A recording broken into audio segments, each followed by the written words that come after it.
I figured I'll keep you honest so you know what's going on with it.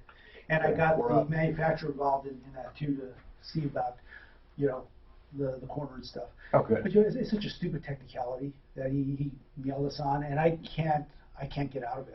He's killing you. I mean, technically, he's right. He wouldn't even take a discount to go away, or he wants it done. No. Yeah, do well. Haven't seen you guys since the big show. Yeah. The home show. Oh, you know, see, they actually let me The big go. show. Yeah. That's amazing. It's a really No big show. kidding. Man, I can't believe You guys what already Apple and recognize Walmart are doing, No, man. no, yeah, well, half the man. Because of Qualcomm. I came You across see a what picture a Qualcomm friend did? posted on Qualcomm Facebook, did? not Don't too they long have to ago do that- 5G with them or something like that? I'm No, there they had 36 3 or now 4 and that different photo options, at and that they. 54s. But they pretty much had to do the Qualcomm for whatever reason. If they want to get it Not done too long ago, about quicker. 10 years ago. Amazing. Yeah. But, When I saw They my went up Sure. 35% in one day. Oh, I know that name. And aren't they in a Well, good to see you lawsuit guys together? out No, here. that's what it is. They settled. Ah, that's probably why they settled. Okay, I get it. That's all. That's right. It was right. good for both of them, basically. Well, it was better for Qualcomm. Qualcomm, but I mean, so Apple could have went with Qualcomm was number one. Intel, which doesn't have the chip yet, so they would have had a way. I think Suzanne's iPhone actually said 5G on it while we were in Vegas. She really? showed it to me. I did not realize, like the iPhone, whatever she's got, could be updated to that. I didn't know that. 5G? Yeah, I'm almost sure when we were in Vegas it said 5G right on the phone instead of LTE. Right. Or they could have went with that Chinese company, Huawei, but then there's a legal issue and stuff, you know, that they're not. Because they can't even sell phones here right now. Right. Who knows where? It's a great Chinese manufacturer. They could probably beat the hell out of Apple, but they won't allow them to sell them here. No, they steal their technology.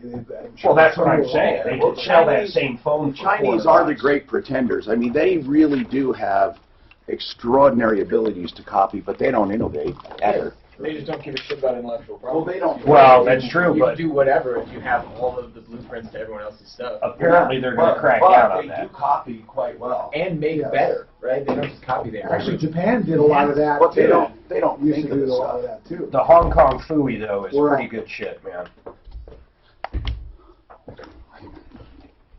And anybody that comes over there, they basically force them to give them up their. Yeah, if you want to manufacture, you have to share your plans. Well, if you're going to manufacture, they have to see the plans. Yeah. So they'll have fake iPhones going out the back door that are identical to the real ones at the van. They're literally And identical. everyone kind of just takes that for granted. No, they don't. Everyone kind of just goes along with it.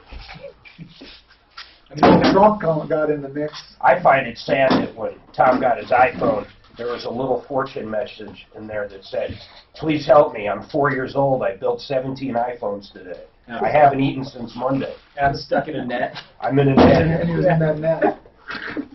I tried to kill myself, but they put up a stupid net. Now we got to do 20 iPhones instead. With no food.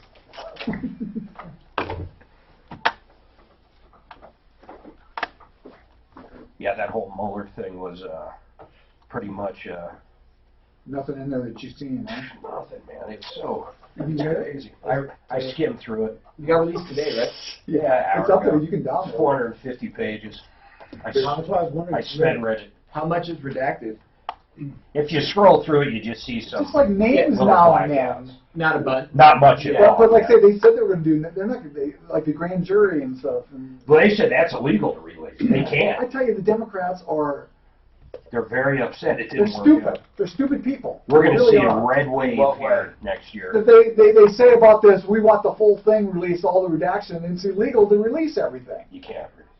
Because they're actual names of people at the grand jury. It puts them at risk. NATO's said the exact same thing. We don't want it needs to be redacted during the Bill Clinton one. The guys are absolutely. What really is funny, though, is there was no collusion whatsoever The only thing they the only thing they attempted to get him on was the fact that he was pissed that they were investigating him. It's so ironic. $1,000 now. Text the nationwide keyword "van" to 200-200. You'll get a text confirming entry. But then it comes down to why was he doing stuff? And he was doing it because he was pissed, man. Tell you what, They were trying to undermine his presidency and get him out of there. I can't It was believe a it. fucking coup. No, he's not going to Tom believe it. Martino, the Troubleshooter. Hi, I'm Tom Martino, and this is the Troubleshooter Show. Here to help you solve problems, answer questions, and take complaints. You know what? I say that every day, and I don't ever want you to think we take that for granted. I love that you trust us to do this. We're going to do it for you. People have held yesterday. We're going to get them on today right now. This is the show where we get directly involved in your life, and it's really the only show of its kind anywhere and the longest-running show on radio with the same host currently on the air. I really thank iHeart for doing this because through their iHeart radio app, we're all over the country, and also we have affiliates as well, and of course KHOW, our flagship in Denver, plus live on YouTube, live on Facebook, and one of the top podcasts in all of Denver and, of course, around the country for downloads because people love listening. So let's go to the phones and see what it brings, okay? Our numbers are easy, 303-713-TALK, when we're on the air. When we're not on the air, you can call 303-MARTINO, 303-627-8466. A lot to talk about today. First and foremost, we had a hunt for a non-criminal, for a non-crime, and now she's dead. I'm not saying, by the way, she was innocent or anything. I'm just saying it was such an incredible reaction to a threat. But for some reason, this was a credible threat as opposed to other threats. So they took a lot of action. I think this woman comes to Colorado and then is hunted down, and she's found dead. I think she offed herself. She was probably mentally ill. Who knows? I've never seen such a reaction. Shot herself in the face with a shotgun. And, you know, people love to second-guess authorities, and I don't know what the hell is going on, so I don't try to second-guess authorities. I wouldn't want their job. So let's talk about what's on your mind. Today, a lot of people are talking about the Mueller report. Now, that does not get into our bailiwick. It's more political than anything, or the Mueller report. So, you know, that's a lot of things, things people are talking about. They're also talking about this popular vote initiative. Now, listen, the show's not political, but there are some aspects of the popular vote initiative that I'd like to discuss only as it relates to how they are selling it. You know, and I just want your thought on it. But believe me, you know I don't have a political axe to grind here. Really, I don't. I help everyone, and I don't get directly involved in campaigning and trying to, you know, get you to think one way or another. Never. I swear to God, I'm very liberal in some issues, very conservative in other issues. I just want what's best for the country. I truly do. But this popular vote initiative, I'd like to just touch on. I'm just going to make a little note here. I'm going to touch on the popular vote initiative just a little. And then I'd like to know what's on your mind, Steve, since you held yesterday. Go ahead. What's going on, Steve? Or you held on Tuesday. What's going on? Hey, I just had well, thanks for having me on, Tom. I just had a quick question calling on behalf of my son. He was rear-ended. Yeah. He parked at a red light. So he's parked at a red light. He was rear-ended, probably by a lady going about 40 miles an hour.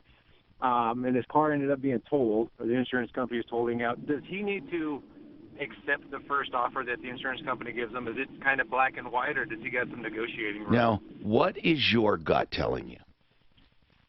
My gut is that they're valuing his car. I know that. So what is your gut telling you?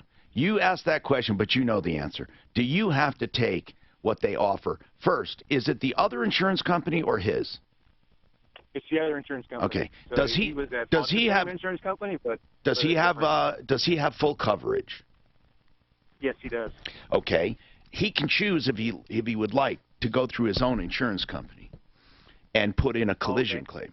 He can. I mean, there's no requirement to take their offer. Then he can choose. He can go after, it'll count against him one way or the other, whether he puts in a collision claim or not. When I say count against him, not against him like he was at fault, but count against him as far as a ding, no matter what, it's going to be on his record.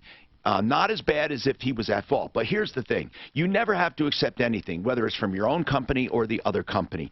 And you don't have to deal with the other company. You can independently get a value that you believe your car is worth, and you can sue the other party directly for that value if you'd like. And you never have to talk to their insurance company. It's up to her to talk to her insurance company or him to talk to his insurance company. So, what is the other party's insurance company? Well, they're both State Farm, so... Okay, then that's really bad because State Farm sucks. So they're not going to offer you a fair price. They never do. No insurance companies will offer you a fair price out of the gate. And what you do is negotiate that fair price. How do you do that, Mark? Since you've done it personally. You've got to find that vehicle on a report that's sold. I generally would call up dealerships that sell that year, make, and model and try to figure out what they sell for and what they've sold for. Then you take that evidence and you send it back and say, why are you guys offering me this when they cost this much everywhere else? And what do they say, Mark? Well, they generally go with it. I mean, what else are they going to say? Honestly, what they else are they going to say? They also have to include sales tax and any improvements that were not built in that were ruined. But I don't mean like improvements like... usually like new tires if there's less than 500 miles. That's what I mean, right. Or a new windshield sometimes. So, Steve, did you do any homework? Well, we've done some homework in that aspect, yes. Good. Like we've gone through Craigslist, Cars.com, and such, and just priced some cars. And that's how we know that they're undervaluing the car, because he can't take what Then they're create a offering report and go send buy it. that to him. Say, here's the exact same car, same options, and it's sold for this amount. Send them about 3 or 4 of those. Yep, that's what you do, man. Perfect. But a dealer's going to be Perfect. I higher. Would appreciate you want to that. go to a dealer? That it should be what the dealers sell them for. That's the retail of the car. Now, you can make them justify their comparables too.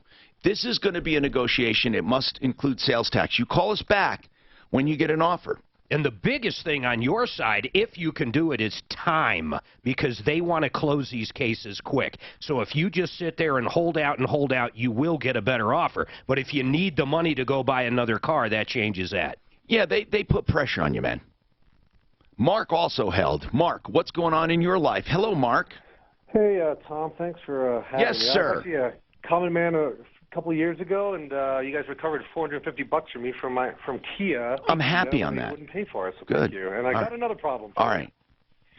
So I sent some pictures over yesterday with the survey of my lot, and I have a neighbor that's parking far down the driveway and almost blocking me from getting into my own half of the driveway. We have a duplex. So, do you guys, it's a duplex and you share the same driveway? Correct. Why do you say your half? Is it double wide? It is. It's both have oversized 2-car garages plus the extra space. But I'm on either side of asking, the garage. is this driveway truly double width with half and half? Or is it like an L? No, it is truly double width. It's not a width and a half, it's double width. In other words, if you drew a line down the center, there would be a full driveway on each side. Yeah, yes. It's Okay. a little tight, and if you see in the picture... I understand. That's clear cut. Does the survey or the title work or any of the paperwork say that you own half? Yes, it does. Okay. What's going on then? Just talk to the guy. Say, hey, you're in my way. Yeah, no, that's exactly what I did. Sure. And he looked at me straight in the face and said, I know. And... So he's a jerk. Yes, 100%. Exactly. No, I've tried going the friendly route. And I don't know. Can I use the P word? Well, I don't see why not. But anyway, but he is a prickly person. And yeah. Okay, so really, I don't know what to say. If this is happening, unfortunately, truly, if this guy won't relent, you're going to have to sue him for like an injunction not to use your half. I know that sounds crazy, but what vehicle is his in this picture, man? The tow truck or the truck? Yeah, the black truck. So you see the red line going down the middle. That's our property line, and where that red line ends, that is technically the end of our property. Then it goes to a legal right-of-way down to the road. Yeah, but is that on his side? How is he blocking you, though? I don't see how he's blocking you. So he's not necessarily blocking us, but we can't get a plow in there to plow our driveway when it snows. Yeah, it's but tight. I understand, but he's not doing anything wrong. Well, he's not allowed to park on the right-of-way. Legally, I could have him towed because he can't park on the right-of-way. But that right-of-way is not your right-of-way. It's everyone's right-of-way. What else would he do, though? But he parks right on the edge. Yes, but what else would he do?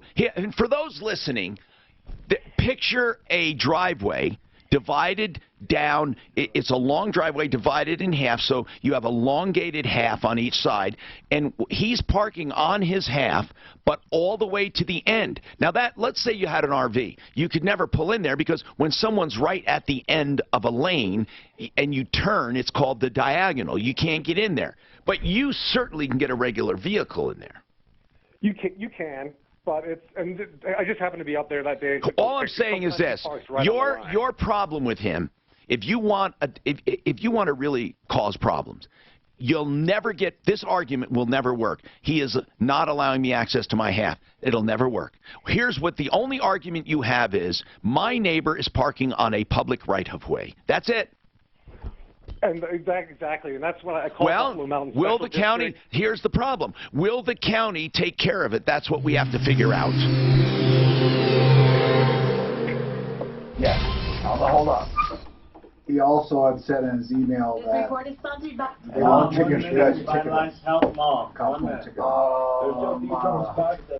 Mark, you also have a price fixer in the Yes, dear. David Salisbury was scheduled for live today. Grant made it a recorded because he was in yesterday. Do you want me to give David the He's almost option off the or street. leave it as a recorder? He He cancels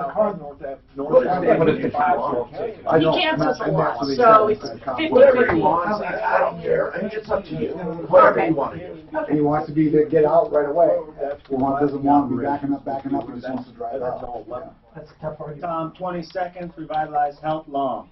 A high of 62 right now, cloudy and 40. Mark, I just have to say long and short now instead of 60 and 30 because you just, so when he says you got a long or a short, it's just so easy. You're still in. Keep them safe. It's the long or short of it.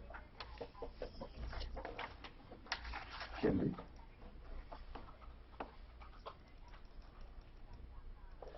I talk to men a lot about revitalized health, but I want to talk to women too. I mean, it happens to all of us. We start gaining fat, we start getting a lack of energy, we start not performing as well, and we're just overall blah, and that is because as we age, our hormones diminish. It's a natural process. It doesn't mean it's great.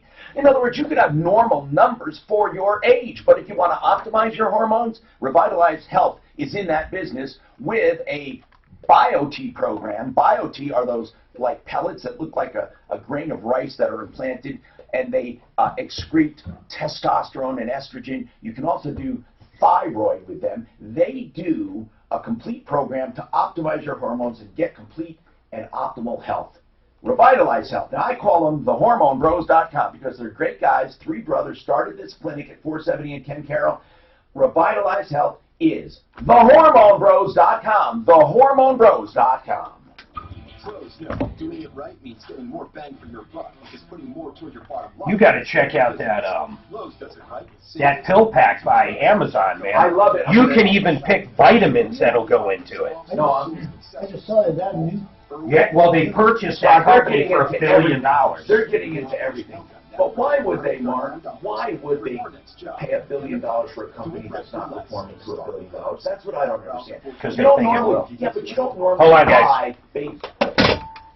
PriceFixerDenver.com. I've been talking about these guys for a long time. Listen, there is no better way to purchase a new air conditioner or furnace. It's like ordering a pizza. You go to PriceFixerDenver.com and you answer a few questions. An example would be, how many square feet is your house? Is it gas or electric? Next thing you know, you're going to get a quote that includes all the permits. You're going to get a quote that includes the labor, and it is upfront in great pricing. The other thing Price Fixer Denver does that is amazing. You ready for this? They will come out to your house and never charge a trip charge, never charge a diagnostic fee, and fix your furnace or AC with the lowest price guarantee. They also have True Tech certified techs, and the bottom line, what that means to you, is they're not going to try to upsell you because they don't work on commission. These guys are wonderful. You have to check them out when you need anything with your furnace or air conditioner. Ready? PriceFixerDenver.com. That's PriceFixerDenver.com. You owe money to the IRS. Wait a minute. Pay down this year by garnishing paychecks. You haven't lost it. Don't let tax debt destroy your life. What are you talking about, lost? No, He's going to say he never had it. No, you never had a problem, Tom.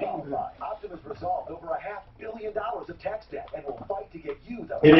I will say this, it is harder than when the timing didn't matter. There's no doubt about that. 1575. Wow. Here. I'm doing this spot without the clock. You mean without doing the clock? No. If I typed up a script, I could do it, but I don't. I mean, I'm winging it. I'm going to do it. I know how many words I can basically do in 30 and 60. No, without a script, I'm going to do it. But the problem is the pace. Well, don't be too far off. I know. That's the problem. I know. You'll screw me on KRDO.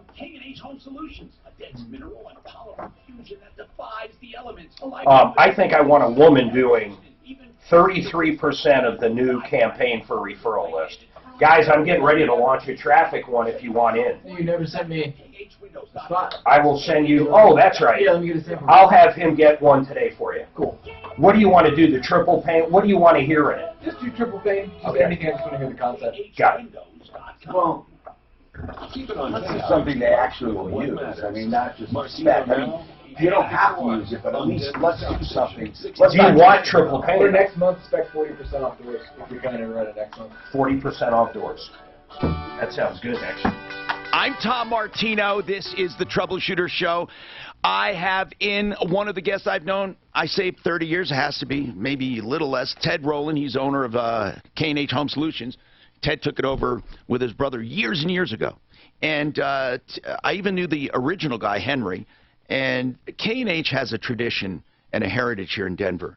So they're here. And you know what? Whenever we have people in from the referral list, it's not to harangue the show into one topic. But if you have questions on any kind of siding or windows or doors or whatever you need on the outside here, let us know. 303-713-TALK or 303-MARTINO. You can use that number 24/7, 303-627-8466. Okay, let's go to the phones. And by the way, Ted, nice to see you. And Nick's here, your marketing manager. I do have some emails I saved for you we'll get to, especially on the Everlast. Everlast, because since we're doing that 40% off, a lot of people have questions about it. Okay, yeah, we're happy to be here. I love Everlast. Now, you fall short of saying it's the best siding in the world because you sell other sidings as well. But Ted, it is the best siding. Honest to God, I don't know of any siding that has that durability. Well, we definitely lean toward that product. All right. It's really a great product. One of the emails I have really quickly, Okay. how does it compare to James Hardy? Somebody wants to know that. They have a choice. Well, first of all, it doesn't absorb any moisture. And James Hardy, if you nick the surface, you're into the, it will absorb. Right, because it's painted on the exterior. So yeah, No, it's you good can scratch siding, it. but it doesn't come close because if you literally break the Everlast in half, the edges won't absorb anything. Correct, because the color, everything is, goes all the way through. So you can take that siding all the way down to the grade, and with Nothing. James Hardy, you have to take it, I think, 2 inches above the grade. So. All right, 303-713-TALK. Let me get here and talk about this parking thing and then talk about some other problems. I just think you have a problem. Then Roger, the parking thing, I think what we need to do is what we said. He needs to complain to the authorities. I left off and really didn't tell him that. The authorities have to take care of this, Mark. This is not your battle. And will they enforce it, Mark? Will authorities get him for parking on right-of-way? They want. So I spoke to the Buffalo Mountain Special District yesterday, and they said it's a civil problem. We won't get involved in that. She said, well, you can call the sheriff. it's not a civil. Okay, your homeowners association. We don't have one. It's a house. Well, it's a duplex, but it's a house. They don't I have mean, one. what neighborhood are you in? So it's the It's Wilderness. Well, Mark, I don't see this being. I don't see it being solvable. You want to know the truth? It's not solvable. Without some kind of courtesy, it's not solvable. I don't know what you were hoping you'd hear, but you have a neighbor that's parking at the end on his half. You can't, and he is on a public right-of-way. Is that what you're telling me? Is that a sidewalk there, a private? Is that area at the end? Is that a right-of-way, or are you just telling me that? No, it is. I have the survey. You So said the you end could of call. You said you can call and get him a ticket. Yet they say it's a civil matter. Why are they saying that? Well, Buffalo Mountain doesn't want to get involved. Who is Buffalo? Who is Buffalo Mountain? Buffalo Mountain is the Buffalo Mountain Special District is the district that controls the Wilderness neighborhood in Silverthorne. But what about the police? They said you can call the police. They'll come up and laugh at you because he's not technically blocking a street. They said that they can't even get them the ticket. Then it's not. Then it's not a right of way. So you are in an insolvable situation. Why does it bother you so much, though? He can't get in there, he said, with a bigger vehicle. Is that right? Correct, and I can't even plow my own driveway. The snowplow people are complaining. Then my tenants are complaining. You because, actually can get a vehicle in there on the other side. Oh, he's got tenants in there. Yeah. But listen, how does he plow his driveway? He moves his cars out to the street and uses his ATV. Okay. He lives there full time. Why don't you make a deal with him to plow yours? He's not. You can't talk to him. He's an idiot. I mean, you guys just don't talk at all. Let's try to get him on. Listen, if you said to him, "Hey, I'll pay you to do my half too," he would say no. I mean, come on. What do you mean you can't talk to him? I don't understand that. How did that happen? He's already speaking badly about us to my tenants. Saying what? What is he saying? So one time we were up there, not realizing we were there with friends, that these weren't just renters, and he went over and said, "Oh, these guys don't take care of their driveway. You need to park on your side." We're going to start getting bad reviews because he's being rude to people that I have renting my house. This is the other problem that this is causing me. Let's try to mediate it for him. Okay, let's try. You give it a shot, Mark. Now, Roger, we didn't forget about you. So, Roger, continue. I got severe gout pain, and my doctor prescribed me morphine. Wait, you had another problem before this. Yeah, calcium. No, before that. What did you originally call it? You originally were talking to me about something else. No, or am I nuts? Okay, maybe I'm nuts. Okay, never mind, Roger. I'm the calcium. No, I remember you, and now you. Yeah. Okay, so let's go with your problem then. Okay, so I got severe gout because of my kidney function. And so what are you calling about today? Well, my doctor prescribed me morphine. Yes. And I'm afraid if I go get the morphine filled at the pharmacy, that the pharmacy will report it to the motor vehicle, and they'll take my license from me. No, they won't. They don't do that. For getting morphine prescribed. No, they won't. It's no more than pain pills. You know, you can't. You're not supposed to be on it when you drive, just like pain pills. Actually, you're not supposed to be on anything that alters your perception. But I have never heard a pharmacist ever reporting to DMV ever. So there's no law in the books about that. I've not seen a law ever. Now, were you going to say something, Nick, on this? Yeah, you're actually. Why? But you got to put the mic near your mouth if you're going to talk. You don't have to lean. You can pull it over if you want. Perfect. You're actually protected by HIPAA that they cannot report it. Well, that's true too. I never even thought of HIPAA. Covered. That's a pretty obvious one. I never even thought of that. Yeah. Oh, okay. I mean, whoever gave you this idea to begin with? Well, I just thought maybe that because morphine is a drug, and you got a license and you can drive and. You might be DUID or something, Oh, my God. Can you imagine how busy pharmacists would be if they had to worry about reporting people to DMV? Oh, my gosh. Yeah, don't worry about it. What can I tell you? And I wish you the best, right, Roger? I did recognize you. I'm sorry I had your name confused with another problem, though, as well. All right. So I think that both of these right now are easy problems. One, is... The parking thing is not solvable unless we mediate something. The drug thing, you're covered by HIPAA. Let's talk. Rob has some questions about car purchasing. Okay, Rob, what's going on? Hey, Tom, can you hear me? Yes, I can. So last Saturday, I went to go get an oil change on my car.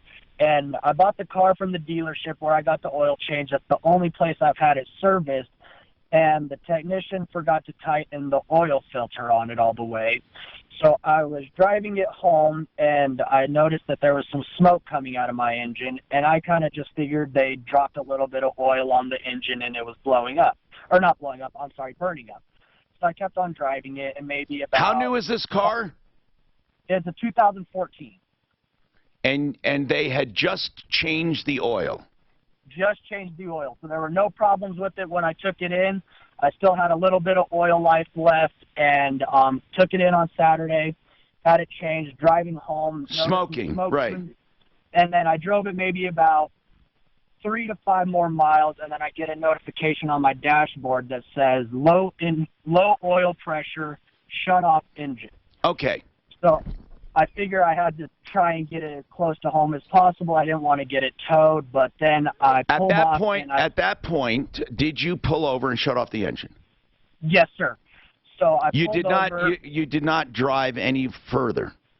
No. Okay. Because I started hearing knocking in my engine. But usually that light comes on way before a problem, or the oil temp is up or something. Usually there's an indication. In fact, not usually. I would say 99.9% of the time you're warned before any serious engine damage. And that'll all be recorded in that computer. Yeah, it'll be on the computer.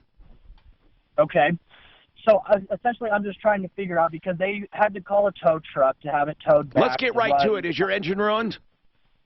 I'm not 100% sure. All right, here, let's get right to it. If they did not tighten the oil filter, they are responsible to a certain extent, but you are responsible to take care of your car and to look at idiot lights and to check what mechanics do. We never do. I have never once looked under my car or picked up the hood to check. I swear I have never done it, although I tell people all the time to do it.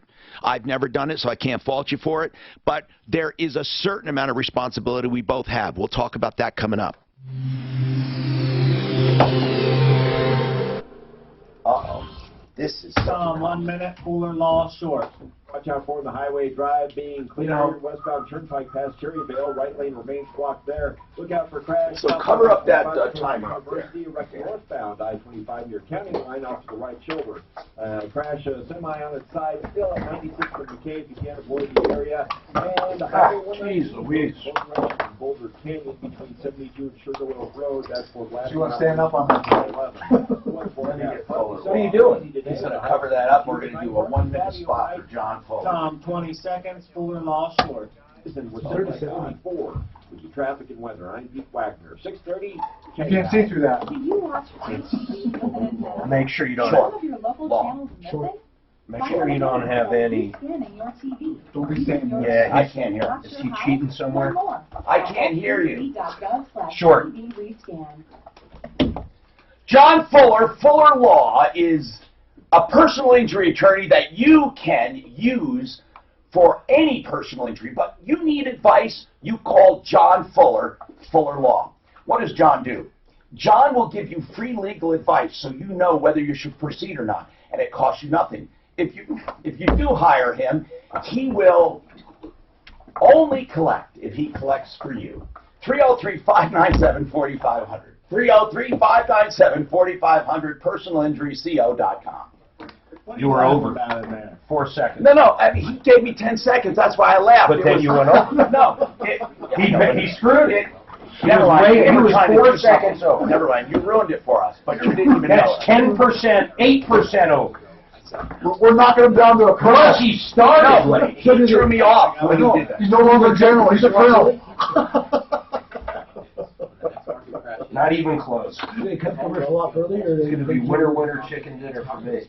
Discover this little-known strategy to get potential double-digit growth during good years and never lose when the next stock market crash hits. See, if you would have had Drew there, he wouldn't have gave you 10 seconds. He wouldn't have told you the spot was coming up. He did that instinctively. He didn't. No, I know it. No credit card. I never.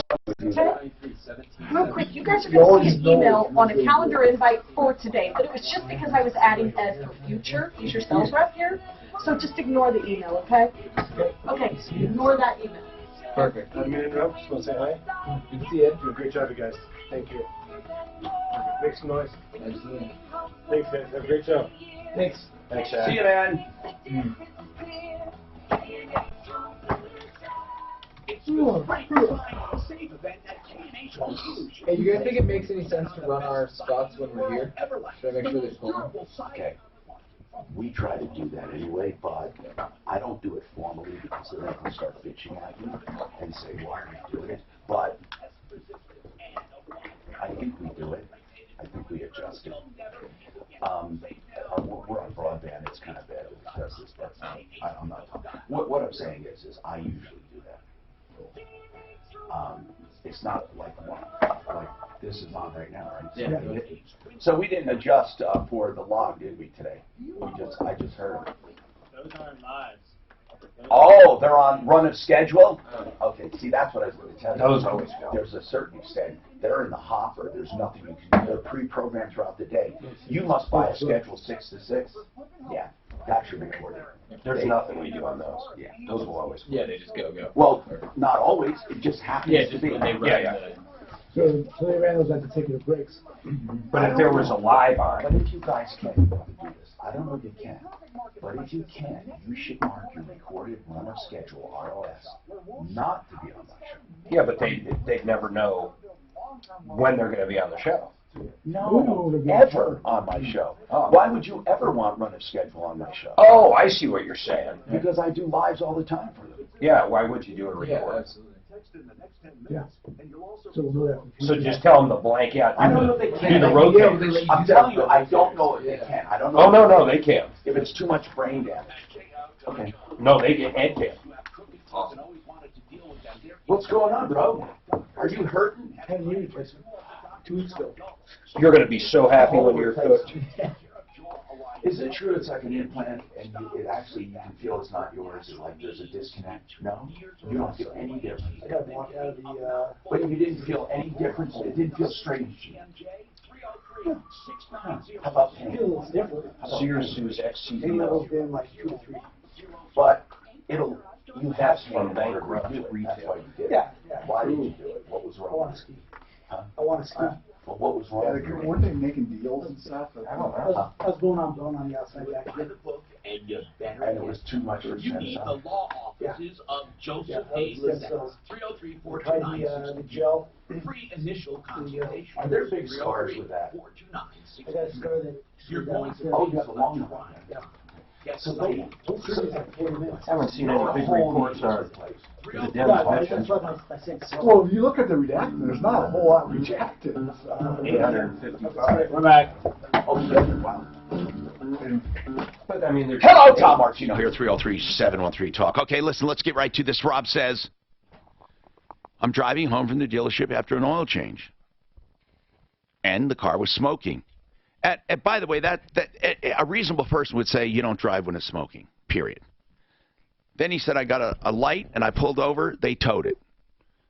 So now what? Have you found, oh, I'm sorry, yeah, there you are, Rob. Have you found out exactly what's wrong with your car right now? They're saying that nothing is wrong with it. And that's probably so. Now, here's what I would do, though. I would have. You said knocking, though. I would have. Yeah, but you can hear knocking without doing damage. You know, really, you can, Mark. Here's the point, though. I'm not saying there's no damage. I'm saying you can have knocking without damage. The only way to really know is to have an oil analysis to see if it's throwing metal. And how many miles on this car? There's about 50. That's all? Yes. You can get an oil analysis here in town from a company called Titan Labs. Now, SOS cheap. SOS inspections. See, I don't know if I trust the dealer. I don't even know who they are. But I don't know if I trust them to do all the analyses. I would have SOS inspections. Norris is a good guy. He can do a complete scientific analysis and send off the stuff. And they'll do a spectrometer, I think it's called, where you can lay out everything in that oil. That's what I would do. Are they offering anything? Don't tell me a free oil change. No, they haven't even offered that, but they're offering a 12-month, 12,000-mile warranty or a 2-year warranty for 24,000 miles on the motor. What do you mean? Either a 1 or a 2? What kind of moron would offer a 1-year or a 2-year? You take the 2-year. I don't even understand why they offered a 1-year and a 2-year. You can have a 1-year warranty or a 2-year. Oh, let's see, I'll only take the 1 year. I mean, I don't even understand that. They offered you a 1 or a 2-year? Are they going to charge you for it? No. No, but let me get this straight again. They offered you what? Give me the offers again.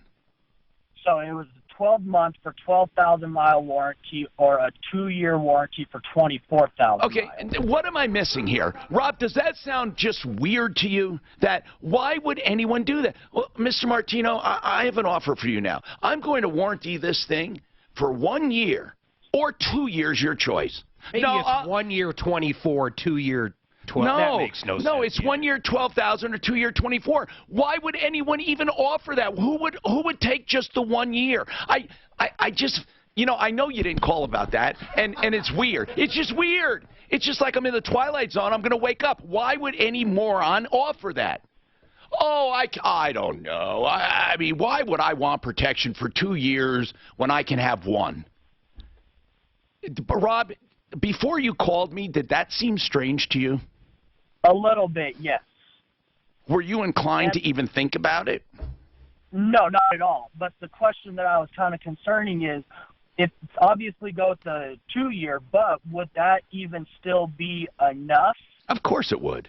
Yeah. Okay. First of all, I don't even think you had damage. I say of course it would if you do what I said and get it analyzed. And you said SOS inspections, correct? Yes, Norris. So I have to believe there was another catch in here. There's got to be another. That's going to drive you nuts. Doesn't it drive you nuts? I think he's misstating something. I can't imagine it's like, do you want a $50 refund or $100? Yeah. What would you like? A discount. You can get a discount now. You can get $100 or you can get $500. Which one do you want? Oh, I'm going to take, can you do $150? You know, it's like, Rob, what's the name of the dealer? It's King GMC out of Loveland. Never heard of them, which is good. We don't have a lot of problems, probably. All right, 303-713-8255. What's going on with Leanne? Hi, Leanne. What's going on? Hey, Tom. Love Hey, the show. thank you. What's happening? Yeah, we got a lease that ends April 30th. The landlord said we're selling the house, and you can continue month to month. You can continue month to month, or you have to leave next week. Which one are you going to take? I'm just kidding, well, Leanne. So they said you can continue month to month, and what's the issue? And so I emailed them back. I said we'll take 1 month through May 31st. And then they What do you mean 1 month through May? You mean, you only want one more month? I want to continue. Right, I want to continue 1 more month. Okay. That was a reasonable time to find a new place. Sure. And they're trying to rescind that. Now, And first of all, when does your lease run out? Lease runs out. The lease that we have, April 30th. April 30th. Okay, so at the end of this month. And they said, if you want, you can stay month to month, but we can't renew you for another year. Correct. Okay, so now what are they saying? So they, after a short time, we've been looking, the rental market is very tight here, and they came back and said we weren't, quote unquote, cooperating with them, which we have been. They've been allowed in the house. What does that mean? Oh, okay. So what did they say then? You have to be out at the end of this month? And they said we are no longer offering the month to month. Month to month. What is the alternative then? Are they saying you must be out at the end of this month? They are trying to say that. And well, hold on. Just wait. In your lease, what is the notice provision in your lease? It doesn't have. Yes, it does. Yes, it does. There is a notice provision in your lease. It's either 60 days or 30 days, usually. There is a notice provision. And if you don't see it, then I'm going to tell you what it is, okay? Let me explain this to you. Even when you revert to month, the original terms and conditions still apply, okay? Right. All right? Yes. So it reverts to month. So the holdover is what you're talking about. No, I'm talking about the lease provisions. If you were not allowed to have pets, you're not allowed to have pets. If there was a 30-day notice at the end of the lease, there's a 30-day notice at the end of the month to month. If there was, whatever the conditions are, they still exist. So, with a month to month, they can't just come and tell you right now, you have to leave. They have to give you, with the absence of any notice in your lease, they must give you 30 days. Okay. In a month to month, they must, no wait, is it, a verbal month-to-month is 10. But in a written month-to-month, I think they must give you 30. Just send us your lease. Whatever. So we can look at it. Whatever. No, but even if it's not in the lease, what I'm saying is a written a lease that reverts month to month, I believe you get 30 days. But no matter what, it's not a verbal month to month. So why do they feel, when did they tell you you have to leave at the end of the month? Okay, at the end of March. Did you get something in writing? All of this is via email. Okay, in email, were you ever notified you had to leave at the end of April? Were you ever notified? After they said you can go month to month. Yes. They wrote us a glowing then what? recommendation. Then what? And then they are a little uptight and said somehow we're not cooperating with them. Did they do that in Did they do that in email? Yes. Okay. In email. When were you told? I'm going to ask the same question until I get an answer. When were you told in writing you had to leave at the end of April? It would be the first time was, I believe, the 9th of this month. Okay. Then I would say, if this was me, I would say you did not give me 30 days notice on a month-to-month lease, so you can't just kick me out at the end of April. If it was me, I would say you have to give me 30 days notice, and that 30 days notice is from the beginning of the rent cycle. So I would say, you know what? Good luck. I'm not getting out. And by the way, even if they try to evict you, you just say to the judge, you show them your lease. You went month to month. You have an email saying you're going month to month. Then you have another email saying you have to leave. That's kind of schizophrenic in itself. But that judge will look up the statute and see that they had to give you notice. Now, I just have to figure out what that notice is. You say it's not noticed in your lease. I find that hard to believe. But look in your lease.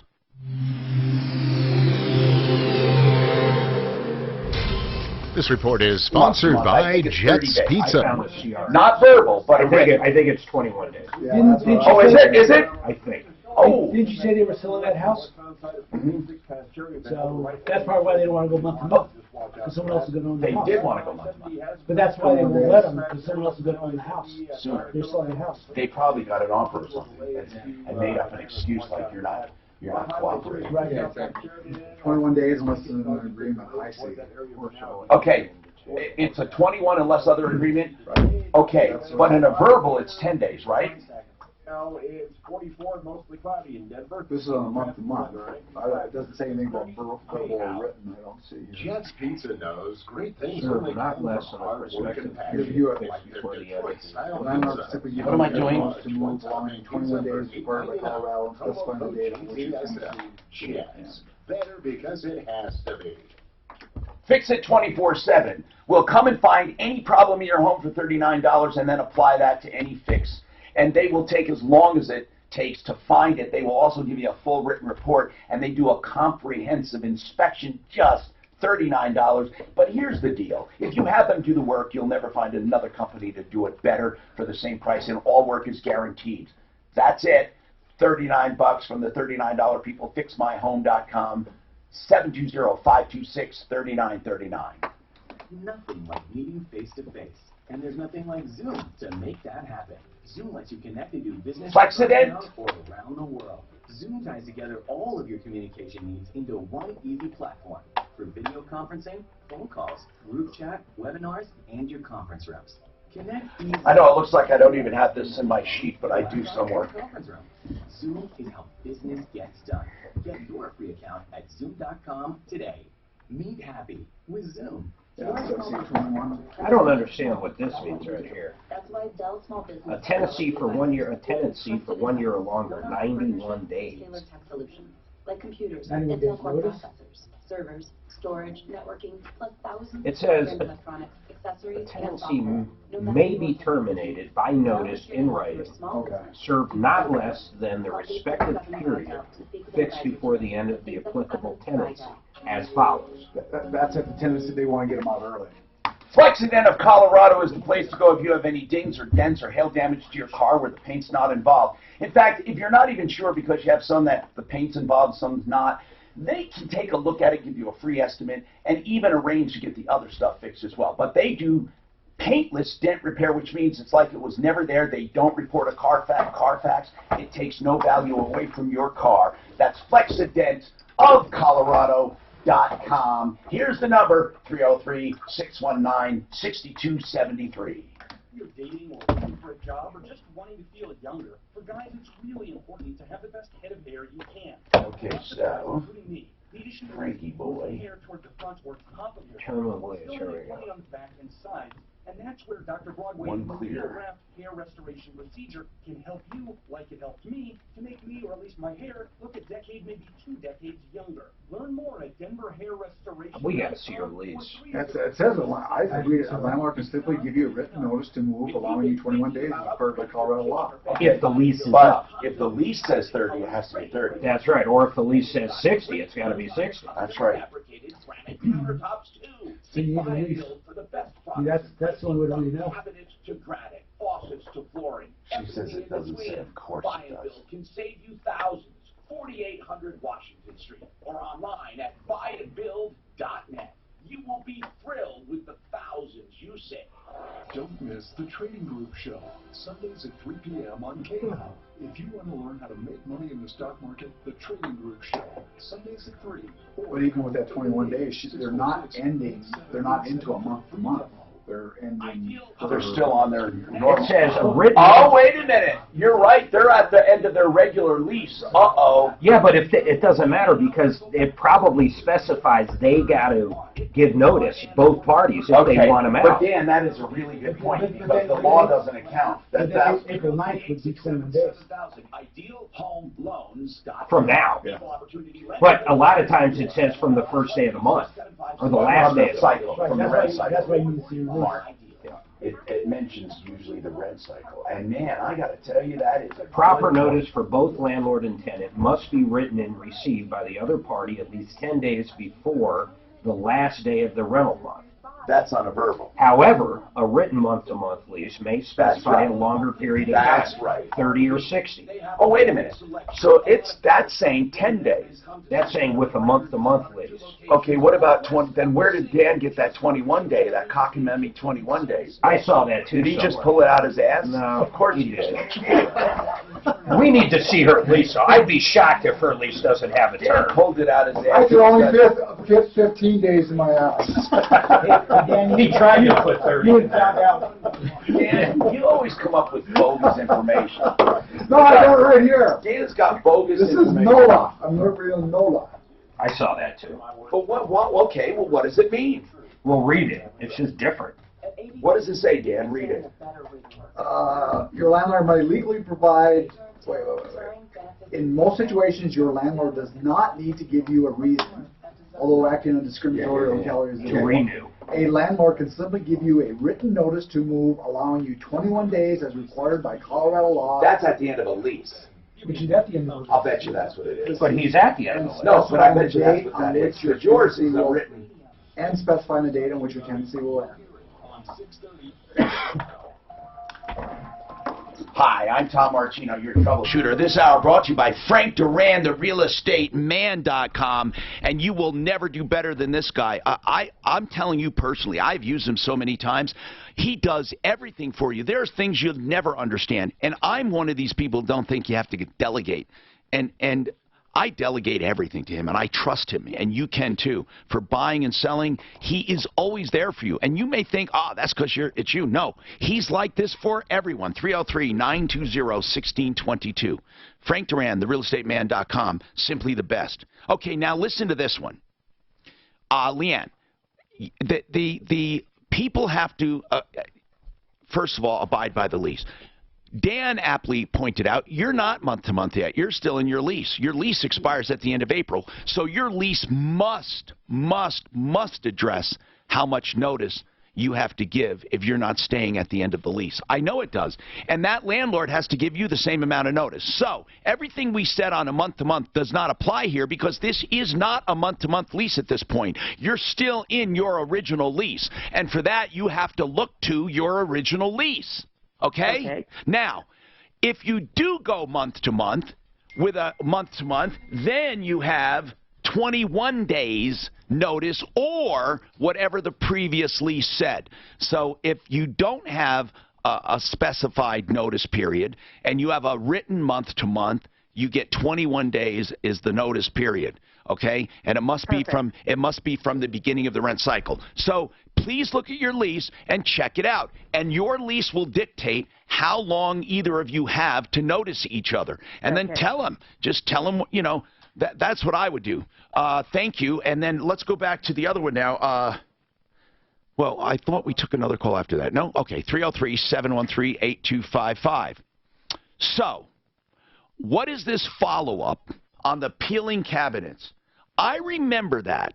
That is... it's a manufactured home. Yes, and the cabinets were peeling, but they weren't...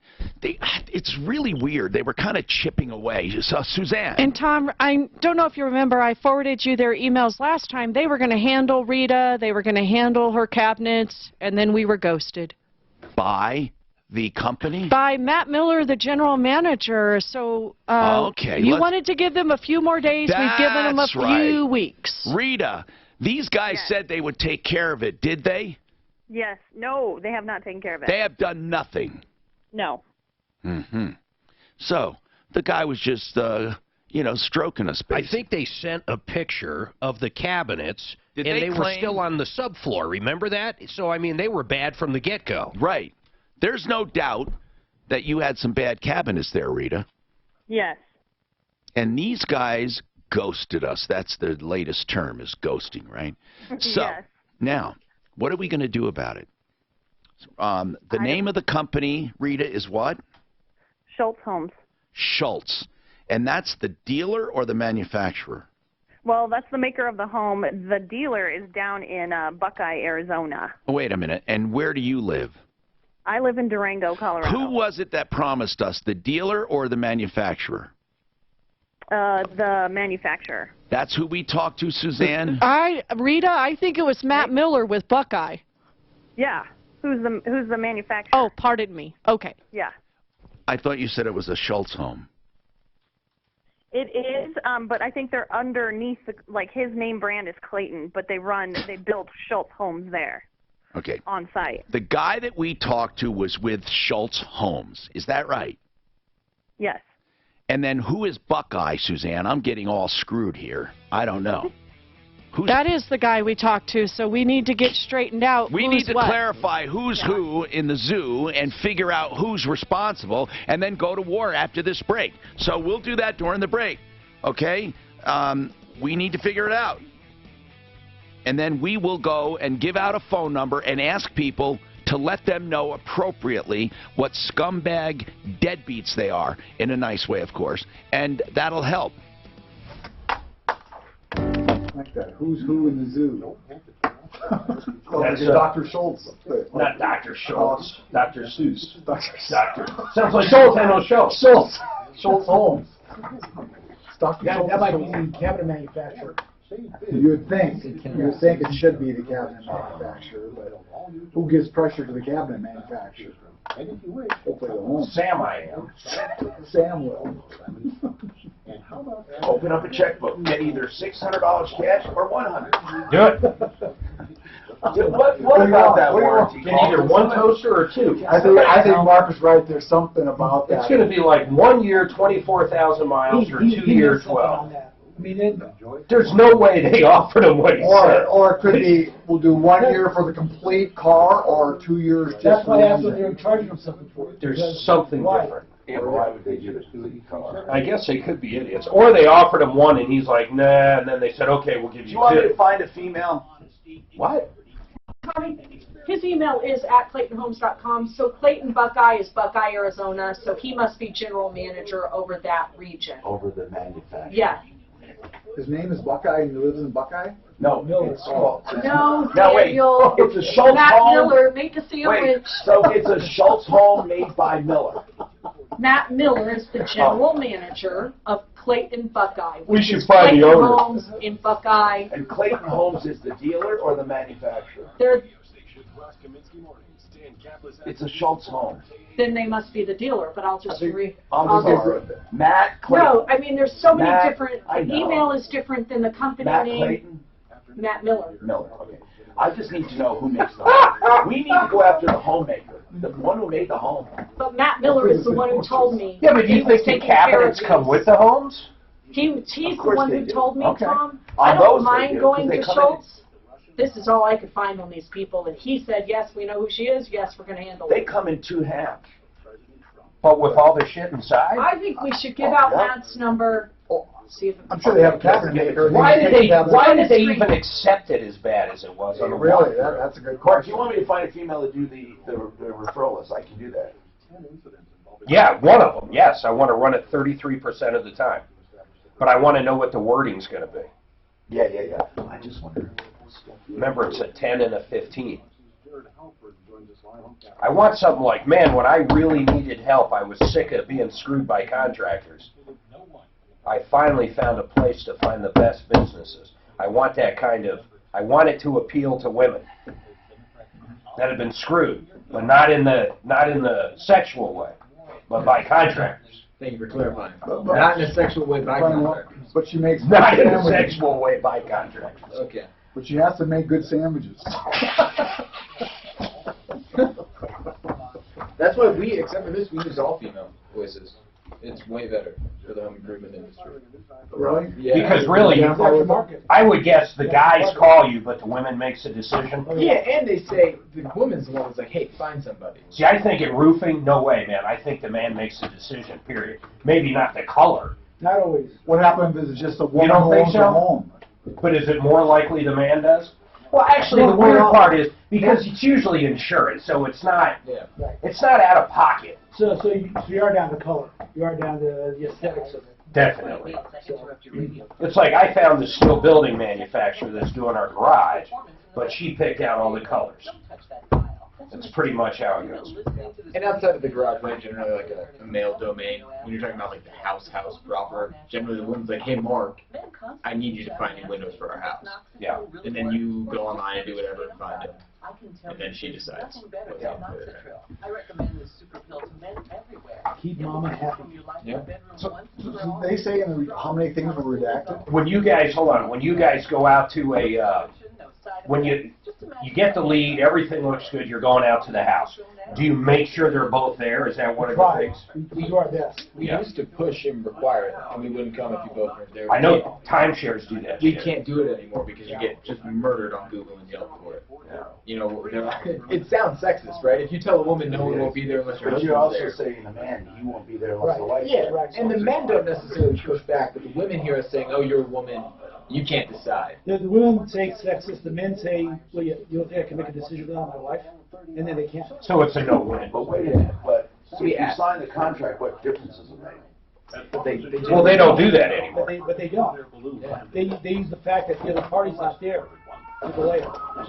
So we know you're they're in a going to do no-win it. situation. Yeah, so we just ask really semi-firmly, but if you say no, we'll still come out and meet with you. Are both of you going to be there so we can answer any questions either of you have? Yeah, and I would say, look, if you sign a contract, if, you know, I'm telling you, it's not good unless you both sign it, if you both own the house.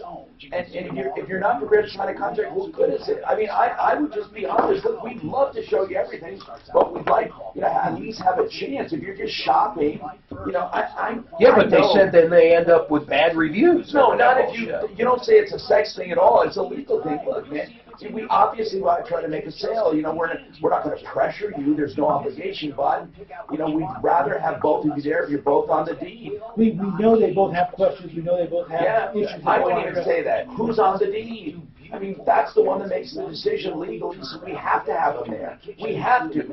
There's no two ways about it. And we stand And if on you're that. just speculating, fine, okay. I like the way they do it. I don't even know how they do it. They basically do their best so they're both there, but they don't insist upon it. We get it about 70% right. There's probably 3 out of 10 that we get one person there and not 2. There's people that tell us they're both going to be there and then they still aren't. Yeah, and then only one's there. I bet there's times where none of them are there. Just knock on the door. Yeah, Hello. I get that. Yeah.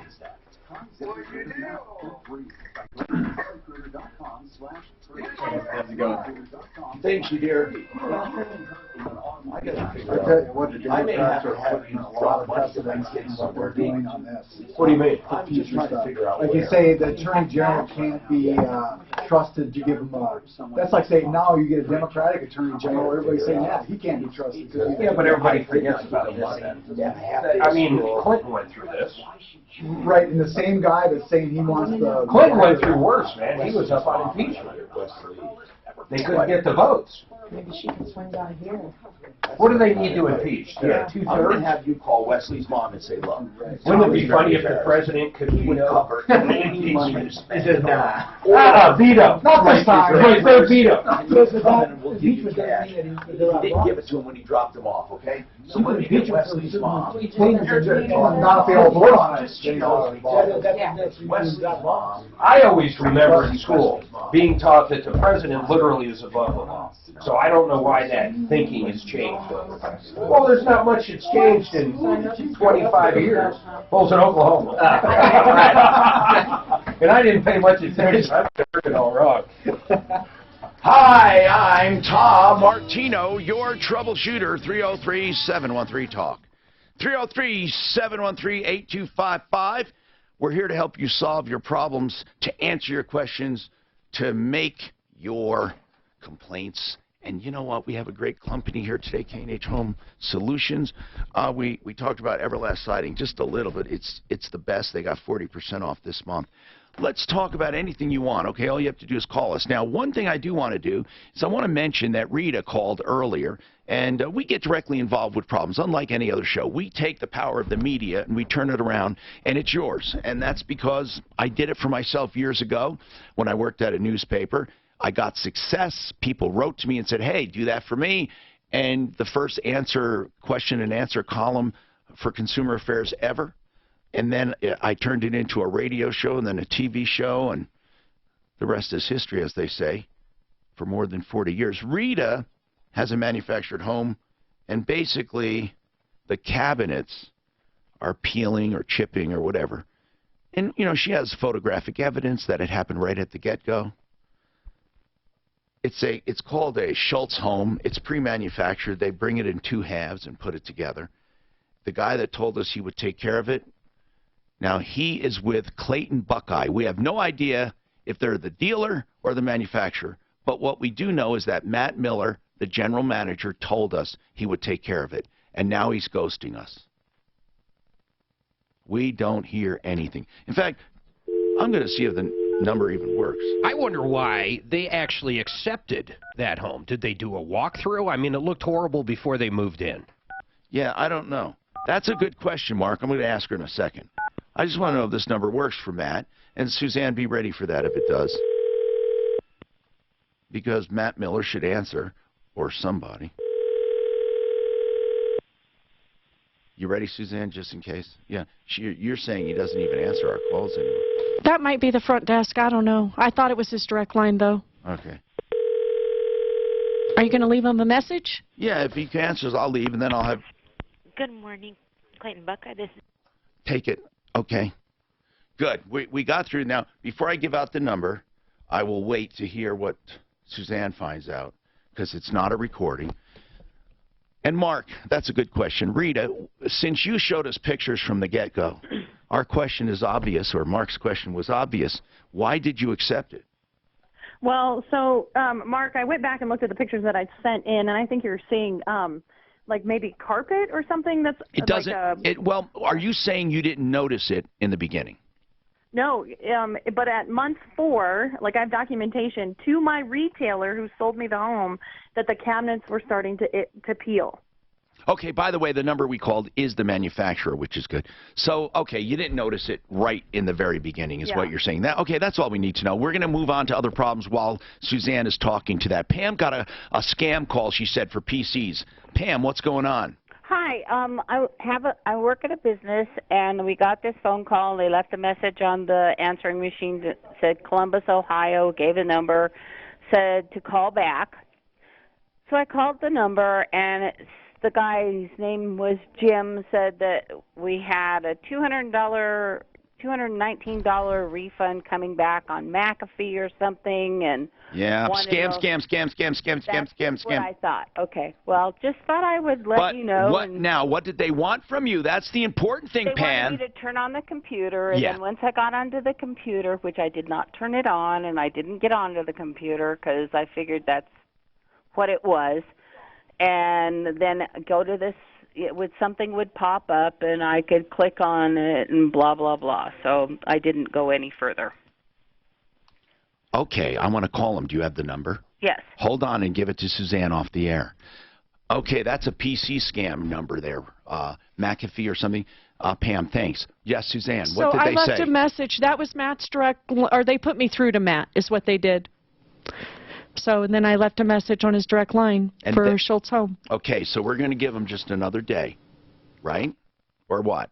Have you done this already, Suzanne? Several times, Tom. Okay. That's why I have Rita on. Is this the manufacturer? Yes. Okay, I'm just going to give it out. You know what? When we're dissed, we're not happy. You diss us, we diss that. Okay, now, we diss back. We have to have a saying. Diss me, diss back. No. What? Come up with a saying anyway. Rita, here's what I want to do. I want people. Now, really, when I do this, I promise you, I don't want people calling and saying, you dirty, rotten scumbag. I don't. Here's what I would love for you to say. We take seriously the stuff that we hear on the Tom Martino Show. He's a consumer advocate. And we've heard a terrible story about this Schultz home. The cabinets are peeling. It's a very simple problem to take care of. Rita was told they would take care of him. In fact, Matt Miller told the Tom Martino Show he would address the situation and then ghosted us. We will let everyone know. You see, people, you know what we are? We are a consumer union. I know you don't know Rita from Adam, and maybe you don't even have a problem like this, but you may have a problem someday, and you're going to love the power of the media. See, do you see what this is all about? We have, first of all, good sponsors on the referral list, and they act as our experts and sometimes complete jobs and do our inspections. Then we have the staff here who researches problems and gets involved. Then we have you guys. Yeah, right. And you guys help us. So, Rita, I'm asking people to help you by letting them know at the manufacturer that this Schultz home has a defect and that Matt Miller promised to address it and did not do it. In fact, totally ghosted us, and we're not going to stand for it. And that all of my listeners that call, you tell them that you plan on putting up reviews about them or social media about how bad they are. Do you know we get action about 99% of the time when my listeners do this? That is what I mean when I say media with a purpose, not some cockamamie call up and tell him his breath stinks or anything like that. We're talking about real stuff here. This is Rita. That's her name. You say the Tom Martino Show, give out my number, 303 Martino, okay? The guy you're calling is Matt, but you're going to get the general receptionist, you know, tell her, hey, we heard about this on the radio and we're pissed off, okay? Just don't be rude. Don't be vulgar. Here's the number. Are you ready? 623-386-4495. Let everyone know. It's called Clayton Buckeye, a manufacturer of a home, Schultz home. Matt Miller is the general manager. Now, if this guy has any kind of business sense at all, he is going to take this seriously. 623-386-4495. Let me know. I want to hear as many calls as possible and just say, hey, I'm just giving you feedback. I heard about this on the radio, a consumer advocate, and I think you need to address it. Because we're not letting it go, folks. This is what we call going to war. 623-386-4495. Now, here's a note for the attorneys for Clayton Buckeye, because many times people are so moronic, they call their attorney and spend money instead of just taking care of the problem. That happens. Like Stars Plumbing did that. Now here's what you can do, okay? All you have to do, Mr. Attorney, is listen to me, or Mrs. Attorney. Here's what it is. We are giving our opinion of Clayton Buckeye and Schultz Homes based on how they're handling Rita's situation. We're not insinuating there's a scam or that they're unethical or they're bad. We're just saying this. Why would we ever buy a home from you guys when you can't even handle a small problem like cabinet delamination? Why would we ever do it? In fact, we wouldn't, and we would recommend no one do business with you. Not because it happened, but because it's not being addressed. It could even be addressed in this way. We don't think it's our fault. But that's not what happened. Matt Miller, general manager, said, we will take care of it. So Mr. and Mrs. or Mr. or Mrs., whatever you attorney, direct all your inquiries to me, Tom Martino, 303 Martino, 303-627-8466. And if you want to email us, help@troubleshooter.com. And please leave your phone number. Know this, we're not afraid of you. We go to court so much. I have a parking space at most courthouses, and we kick ass, and we don't care. We don't care about what we have to do to make things right. So you're not going to scare us. Now, their number there again, folks. We're going to war with this company, and Mr. and Mrs. Attorney, you just heard why.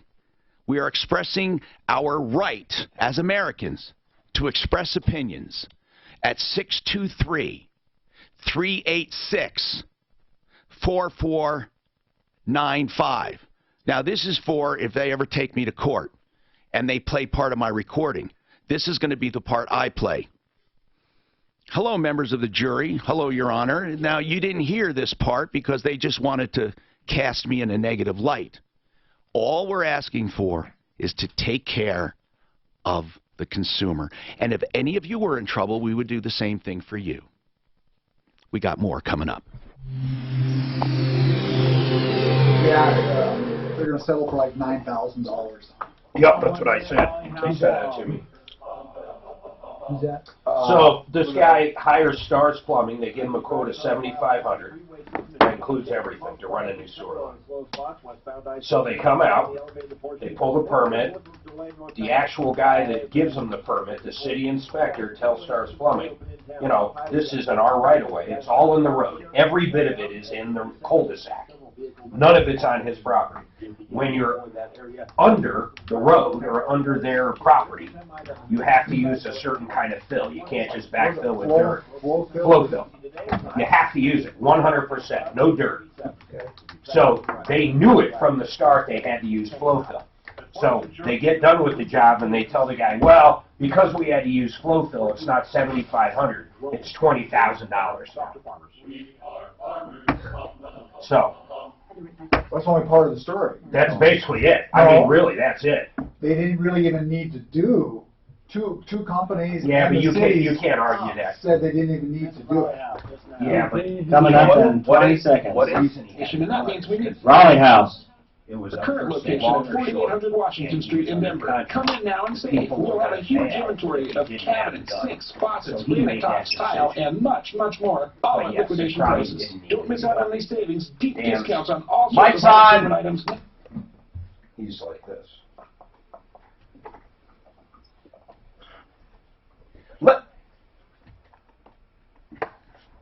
Let me know when I can go. I don't want to talk over myself. The Raleigh House is a place that helps drug addicts to rehabilitate and to be treated, and it's a great place. And here's what I want to tell you about it.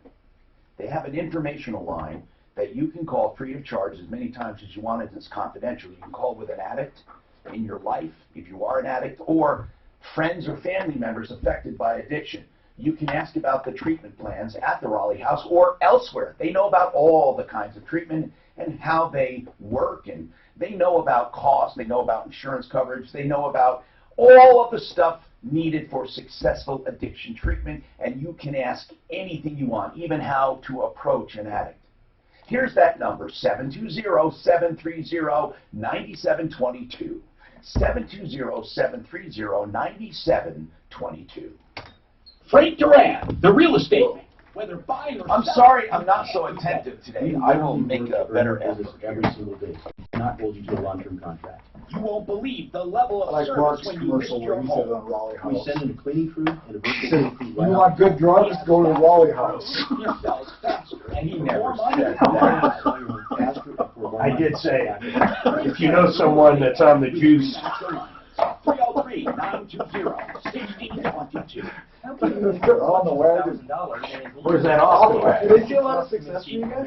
Okay. I think you would kill it. Credit card interest compounded. Why? Because you think all our listeners are drug addicts? What are you saying? Much lower rate and save up to $1,000. No, I really think you guys are like, We have revolutionized there. yeah, you have a really strong. They get a ton of leads. The reason is but the reason we do this is I did this information on this because nobody's going to call to advice. You don't call.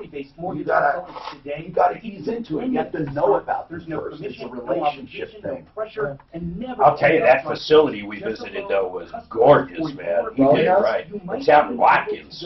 They bought this huge ranch, and they turned it, I mean, how many square feet would you say that was? It was huge. What's that, Mark? How big was the one in Watkins? 15,000 square feet? Yeah, it's a big ranch. It looked like a big cowboy ranch. Someone, I mean, it was a house. What I mean by big and small, they are big when it comes to. Well, if you read either CNN or Breitbart, it's two different. I never go to Breitbart. Two different. Well, some guy says for that diss, Tom, he says if you diss us, this ain't gonna go well for you. If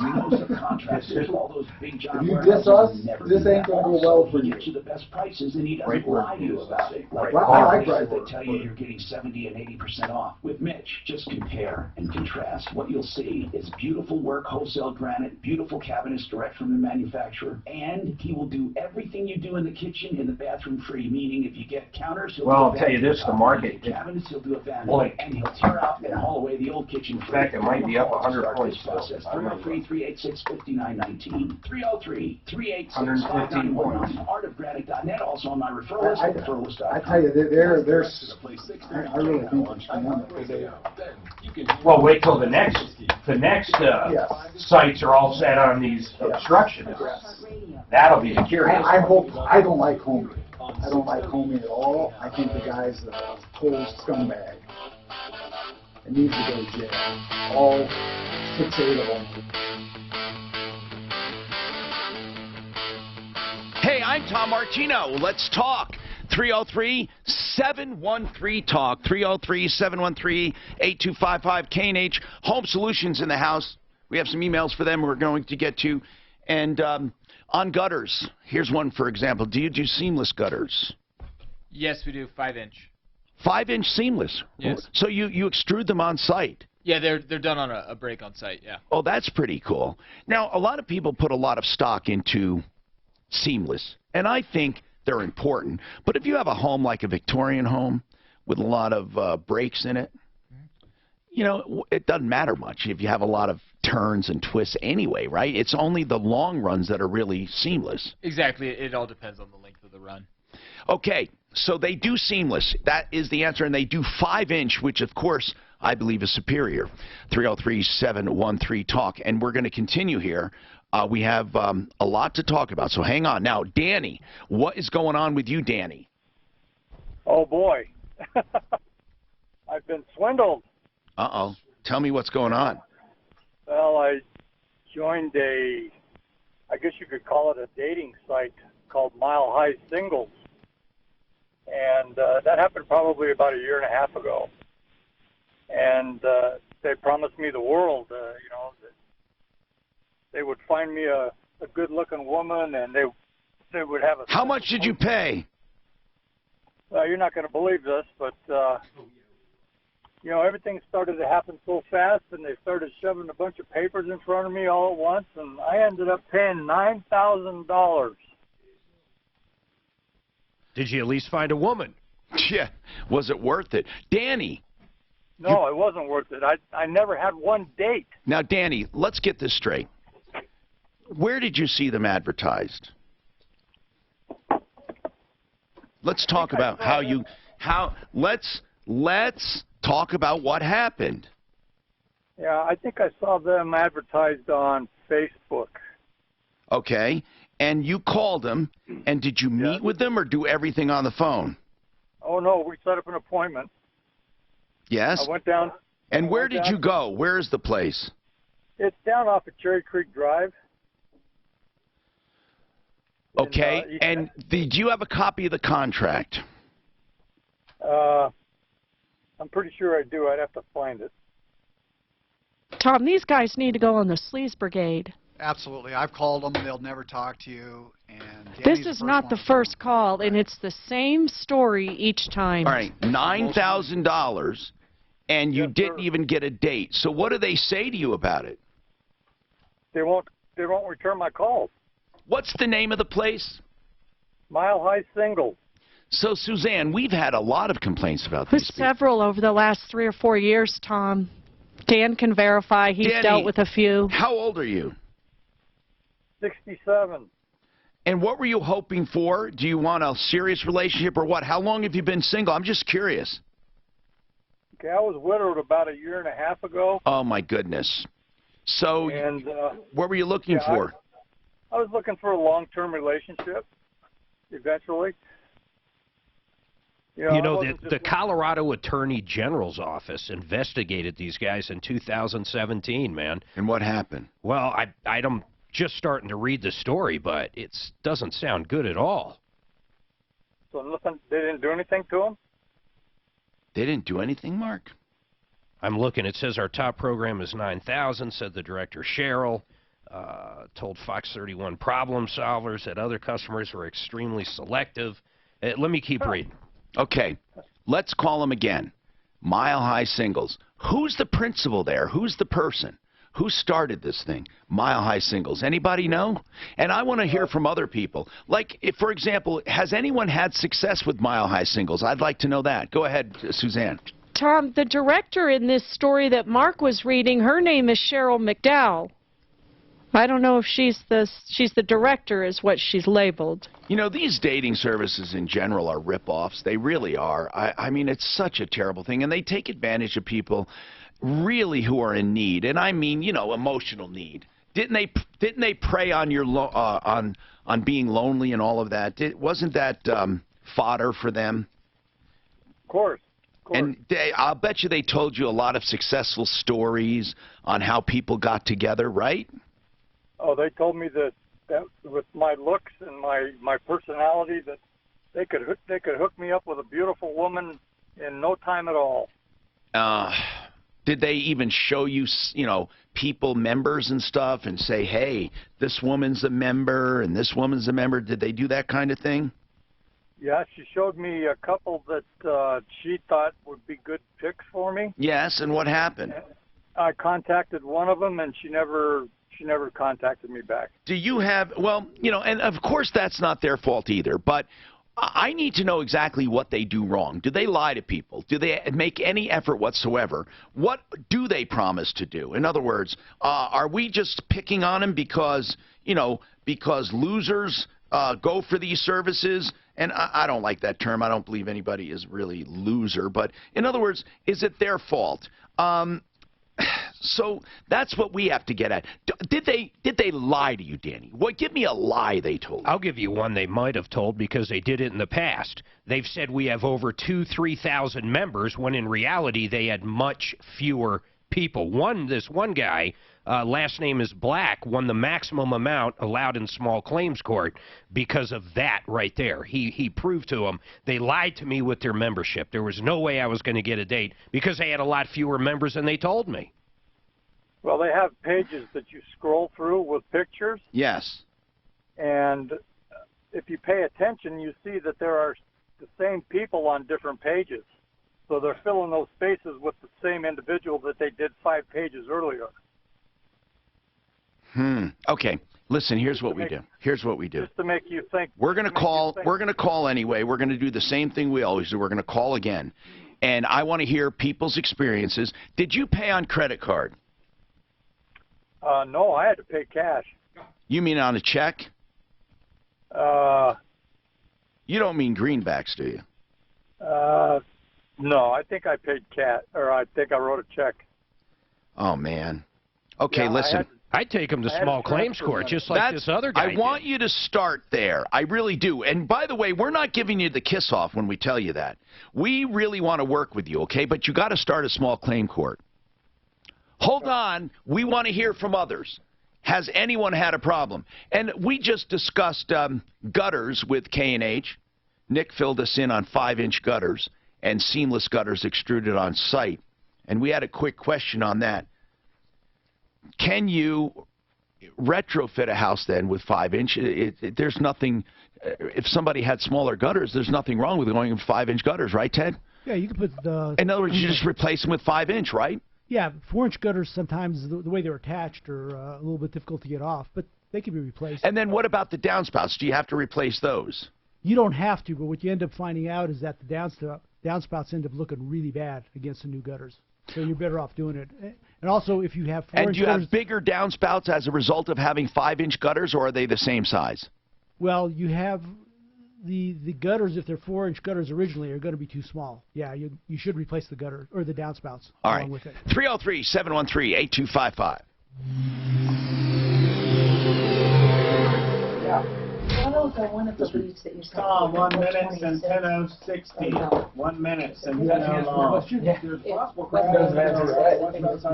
He answered a question. He wanted to put it off and start up on May 1st. He was trying to figure out why he's here. He already filled out the singles have tons of bad reviews. you sent me. When I go to link, it just comes up. Well, you can go to Match.com and find plenty of So should I have them fill out that whole Well, you have it, right? Fill it out for them, and then They won't talk to you at Mile High Singles. Oh, Singles. I see what They you're will, saying. because you're not. Oh, so it only makes sense. you just go in there and fill it out, Because and then I'll get it here and I'll send it to her. And I'm not a big fan of Yelp, but Yelp's got them with It's, 1.5 Well, I got you. And I will bet you. of Napa full synthetic oil filter. What?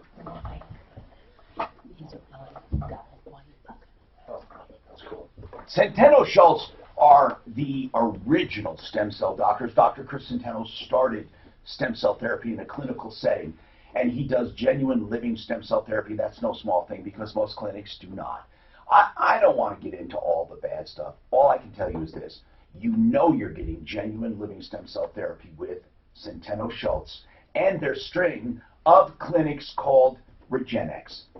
Go to their website to find out more.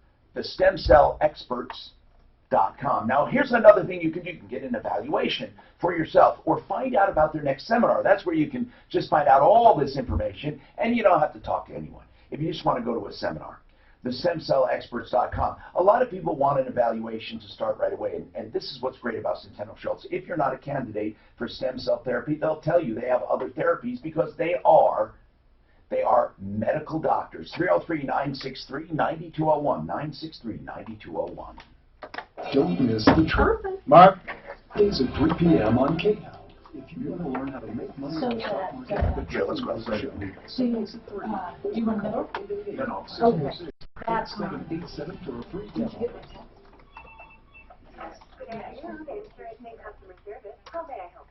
Hi, I'm calling about my medicine costs. They seem to keep going up. How can I help?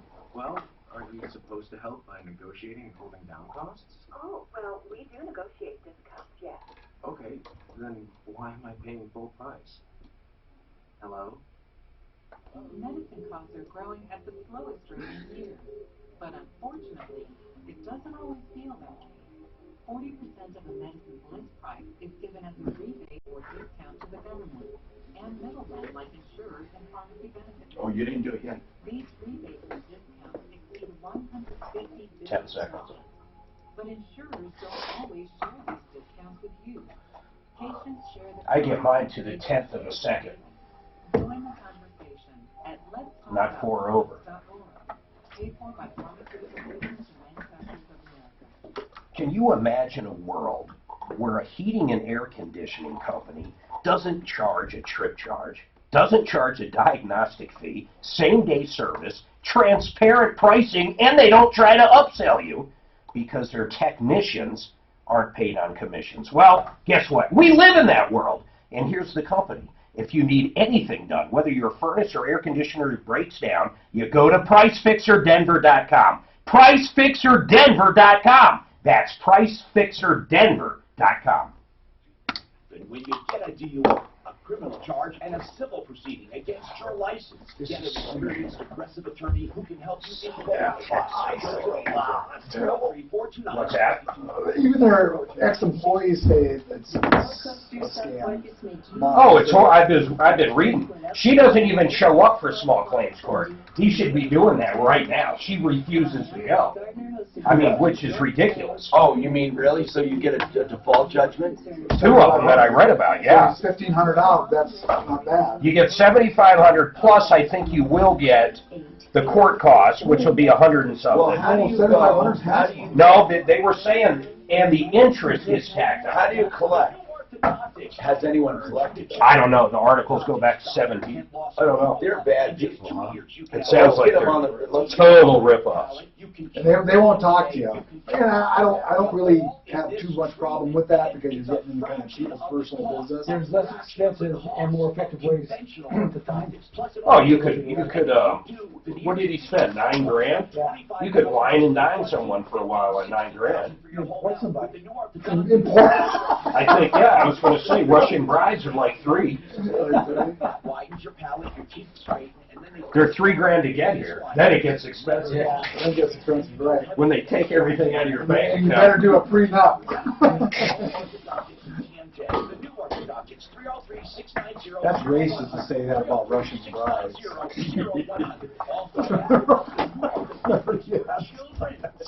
Dan says 50% of Russians are bad. Tom's face dropped once again. Calls me racist. But no one, the funny part is everybody thinks that though. Especially after all this Russian stuff. Never hear, hey, those Russians run a great pawn store.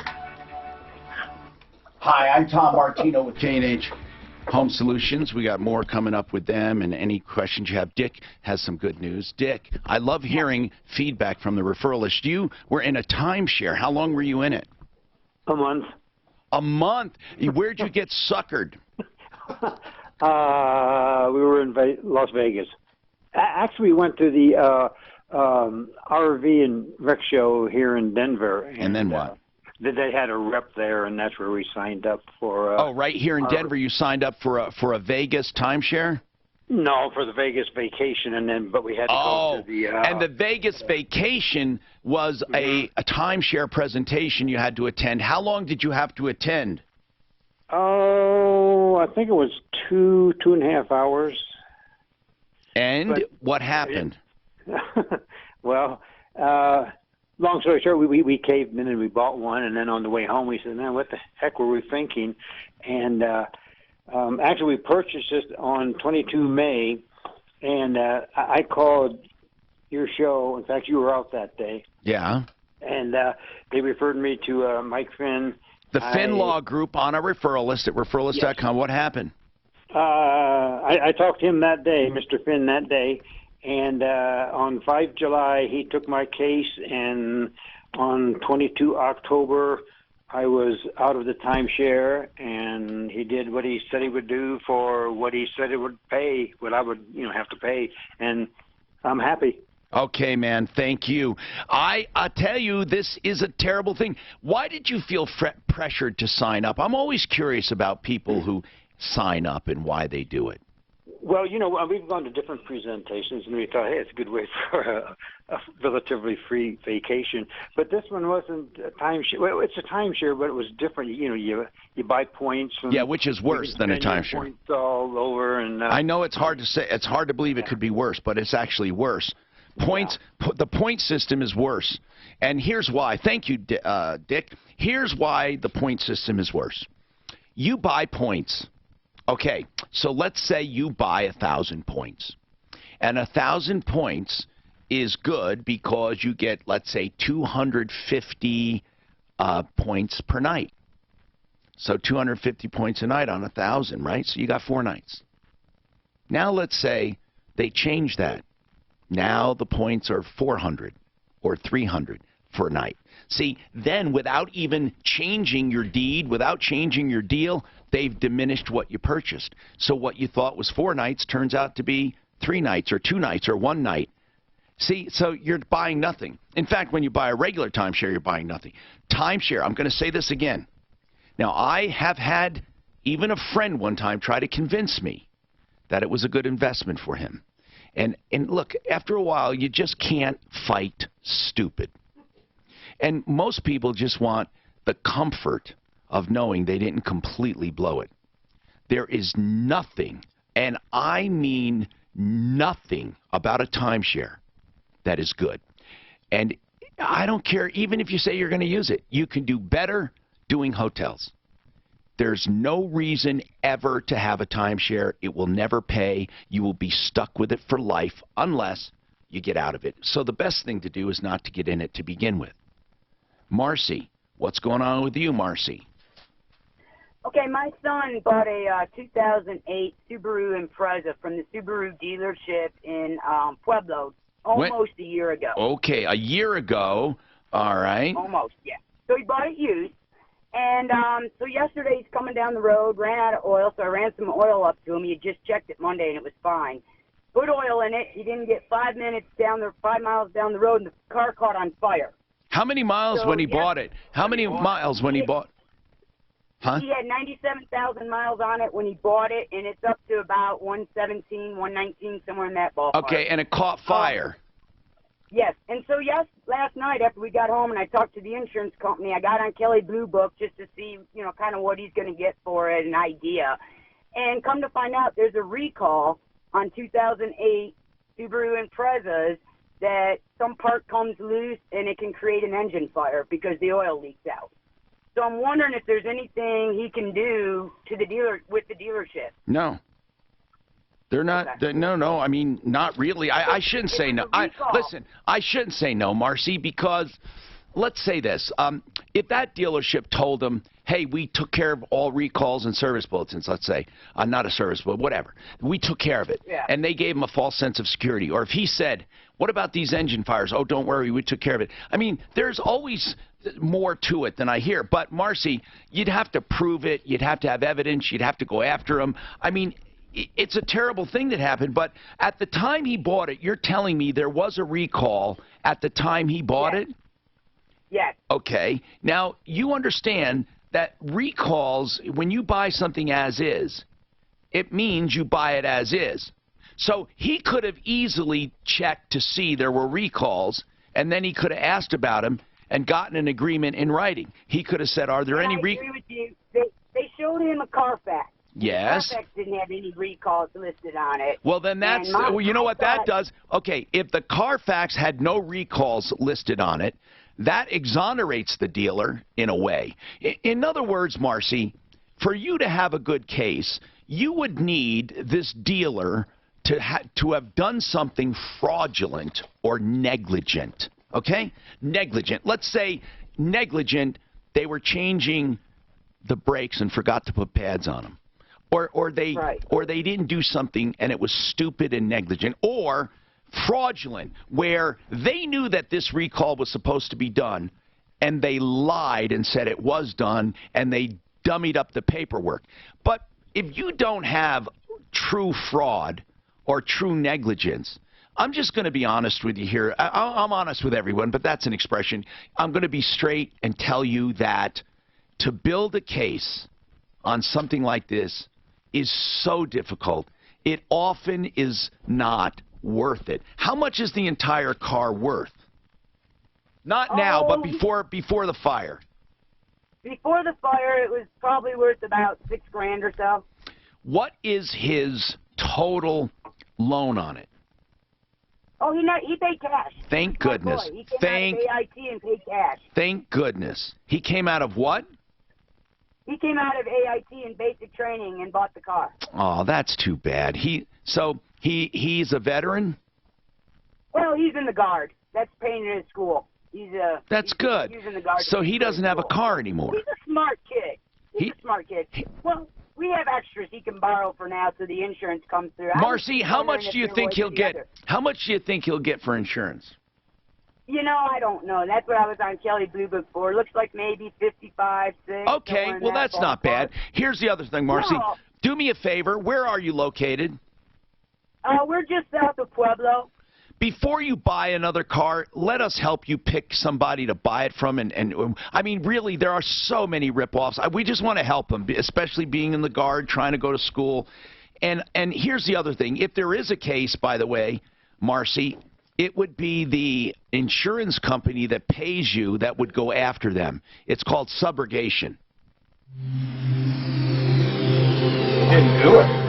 Because they get paid on that. It's not like a freebie. Why would they not do that work? They may not have been a Subaru deal. No, she said they were a Subaru deal. Well, I thought she said they were a Subaru deal. 1 minute, fix it 24/7. But you're right. It's fairly decent shape, just typical delays in the typical spot. Guy just emailed me a friend at 5,000 with Mile High singles. Multi-vehicle crash. She paid 5,000. Match is 20 or 30 a month, one person said. Yeah, but you do it like for 3 months, you check it out, see it's like $40 or something. You did say fix it, right? Okay, I don't have. Oh yeah, What? I have it down. Which one? Mile High? Match. Well, I'm just saying Match is cheap. Right. Mile High also had said that one reviews to pay plus 110 a month. Traffic is winter. I'm Pete Wagner. 6:30 K How. Do we have girl for you? Bucket is back, and when you get one for $2.99, Go pick her up. 110 a month, we get you lots of girls. Quality parts, helpful people. That's an Apple. Exclusions.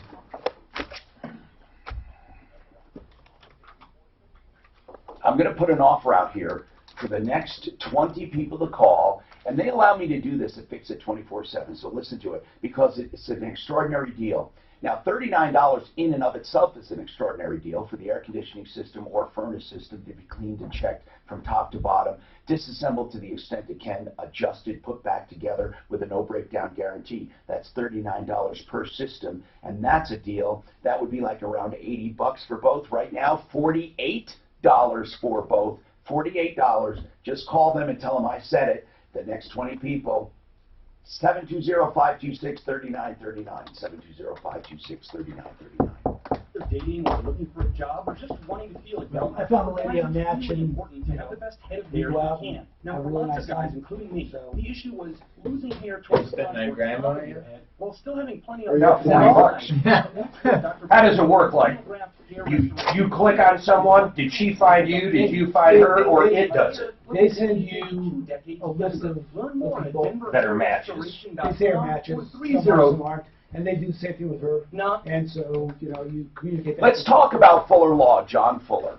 John Fuller is a personal injury attorney who gives out free legal advice to everyone who calls. If you need help after an accident, and he says, Tom, I'm happy to give out information so they don't make mistakes. And if you decide to hire John Fuller, and you should in some cases, he'll be straight, he'll tell you exactly what to expect, personal communication, and tenacious representation. 303-597-4500. He only collects if he collects for you. 303-597-4500. And indeed, we understand that when it comes to hiring, it's important to have a large talent pool to choose from. But only call if you're not crazy. You keep forgetting to put that in. No. We want everyone to call. Any legal advice. Even if you're just wondering about constitutional law. Yeah, that would be good. What about Or you want to have a discussion. Something, what about Want to talk football at 3 a.m.? You want to have a discussion late at night. What about the redactions at the Mueller report?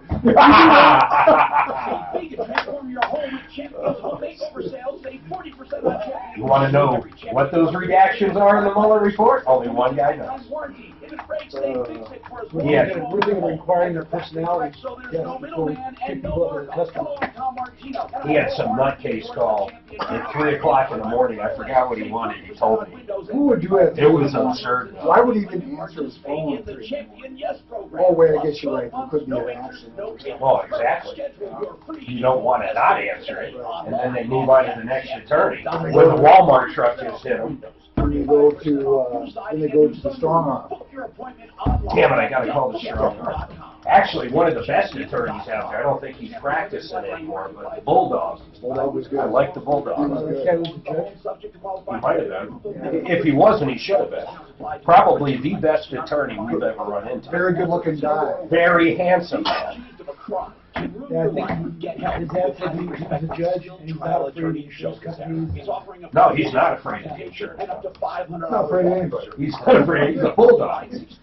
He goes after those insurance companies like a bulldog after a bone. So he got the name Bulldog. You like him, don't you, Tom? Yeah. Because you go to his office, it's literally bones that he went and got. We all know another market crash could be right around the corner. After losing 35%. Handsome devil. He is handsome guy. Doesn't smell either. He's definitely not a waste of skin, no matter what you think. In fact, you should get more skin. Tom went off on him as a waste of skin, the ugliest man he ever met. And then 2 days later had the audacity to say on the air, he never personally attacks him. And I said, well, how about the bulldog? That was so funny. He said it smells of death. You were so pissed at that guy. He got up in my face. He definitely hit a button, man. Did you guys have on air? Was there lip to lip?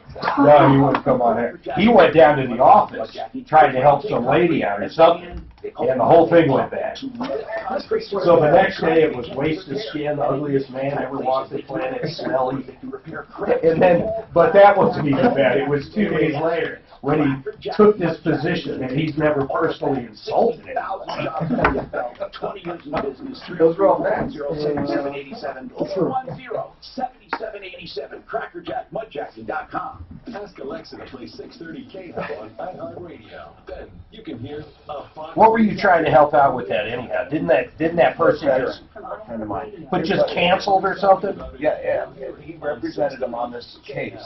He found him on his own, and the guy and the attorney dropped him with 4 months left on the statute. Oh. And you can't get an attorney to do that in 4 months, but Hi, I'm Tom Martino. Plenty of time to take calls. We have another hour to go as well. 303-713-TALK. Ted is with us, the owner of K&H Home Solutions, with his marketing manager, Nick. We have Don, who wants to talk about a contractor problem. Then we have a scam call we want to call back, we hope. Now, whatever happened to the other guy? He never sent us instructions to pay. That was the guy that was, do you remember the guy that kept calling me Mr. Marino on the air? What was that about? I have that scam problem, and we're going to call it back. It was, I think it was an IRS, but no, man, he was like... It was a criminal charge that Ken was supposedly facing, and Ken had to be removed from the indictment, and it was going to cost him. Because he was sending money to a woman. He worked for the Department of Justice, right. And he was sending a woman money that was a terrorist. Right. Okay, you just said, you mixed a lot of pronouns. He was working for the department. The guy on the phone claimed to be an intermediary for the Department of Justice, and he who was sending the money was the guy he was trying to scam. So Ken was sending money to a woman because he wanted to get her over here in America to marry her or something. It was a dating thing, right? And then this woman was playing a scam. She got a lot of money from him, then turned around, handed it over to this guy, and this guy said, hey, you know, you were funding terrorism. So it was a big scam between this woman. This woman and this guy were plotting against Ken, and Ken was falling for it. He called us. And then here's the thing, though. I think that guy got wise to us because he never, ever contacted us again. That was the second part of the scam, because that poor guy actually did send money to her to try to get her over. Yes, that part he already fell for. The dating part of it, he fell for that, man. He really wanted her. She sent a lot of sexy pictures and everything. And it turns out she's probably, you know, who knows, may not even be female. Then this other guy calls and says, we understand you sent money to Lola or whatever. And then that's illegal, and we're arresting you. And then, man, he got really scared. So we're going to try to follow that one up. Don, first, what's happening with you, Don, and your contractor? I live up in northeastern Colorado, and we had a severe hailstorm and tornado on July 29th, 2018. July 2018, gotcha. Right. And so we had a lot of damage up here. We have an individual that was raised in a little town by the name of Snyder, north of Brush. who went out and started telling people he could fix their houses, siding, roofs, windows, window covers, etc. He started collecting some of the money up front. I'm one of those victims. There's 14 others. How much did he collect, do you think? He clipped, near as we can tell from the documentation we put together, he clipped us for about $145,000. He's now moved out of the area. He has a criminal background that's about 8 pages long. We know he's moved out of this area and moved into the Greeley-Weld County area, and we think he's operating over there now. He has a disposition hearing today that we're going to go to and see if we can keep. Now, wait, what's that hearing about? Was he arrested? Yes, he was arrested and so he's already been arrested and charged with what? He was charged with a couple of felonies and a misdemeanor. We think he's going to try to plead to the misdemeanor and get the felonies dropped. He's, like I say, he's still scamming people. Well, is he scamming people even while he is under investigation? Yes. I don't know whether... we've turned him into the Morgan County Sheriff's Office. We turned him into the Fort Morgan Police Department. We notified the Weld County Sheriff's Office. I mean, that's why he was arrested, for scamming people, right? Correct. And he has two priors where he did time for fraud and so forth. Wow. He just running rampant. He did a little bit of work on some of the properties. Some of the victims are handicapped. Some of them are elderly. Do you have a phone number for this guy? I do. I gave it to Dan when I Dan, does this guy answer his phone? I haven't called him as yet because Don was just going to come on today. Well, what do you hope to do? It doesn't sound like there's a prayer of getting any money from this guy. I don't think we're going to get any money, Tom. I honestly don't, but I want people to know he's out there. I think he's scamming people in Weld County. Let's give his name out again. I want to put him on the Sleaze Brigade. We have to get details. Do we have a photo of him? Don is going to try to get a What is his name? Dale Garrett, and he's doing business as DG Construction. Dale Garrett, DG Construction. Correct. And the last you knew, he was where? The last I knew, he supposedly is living in a camper trailer or somewhere in Greeley, and he was last seen at the Longhorn Steakhouse in Greeley having dinner approximately 7 days ago. And he's collected hundreds, or you're talking about tens of thousands of dollars from people. How much did you get popped for, did you say? $5,800. Wow. Hey, make sure you get everybody together when it finally gets to sentencing so you can all do the victim impacts statements, because this guy might get the book thrown at him, man. I think so, because he's got priors, and I've got a file here with all the documentation in them. I've got, like I say, there's 15 of us, more or less. Now, you're saying no work, or sometimes he tried to do some work? Sometimes he did work. Sometimes he had materials delivered and then didn't pay for them. But some of the cases, in my case in particular, he did no work. Okay, hold on. We're going to make sure we get everything up and warn people. I appreciate that very much. This is one for the Sleaze Brigade for sure. All right, we have K&H in the house, K&H Home Solutions. That's khwindows.com to you to make your own appointment. We got more coming up. Get your calls in, 303-713-TALK. Looking for auto repair? I'll try to call him right now. I'll tell you what is crazy is those victim impact statements. So he did himself as a local guy. He is a local guy. I saw 40 people line up that this one guy screwed in court. It was federal court, too. His name was Don Eiley. I saw 40 people get up and do impact statements. It took 2 days for the impact statements. And, man, actually gave him more time than what was recommended by the DA or whatever it's called, the United States Attorney. He was saying give him 10 years, 8 to 10 or something. The judge, after the impact statements, actually gave him 15 years, which was outside of what they were looking for. His attorney bitched and screamed, said you can't do that. Ultimately, he ended up getting 12 and a half. He was a bad dude, man. When you think about home loans, think ideal home loans. and I hope they can give He took over $10 million.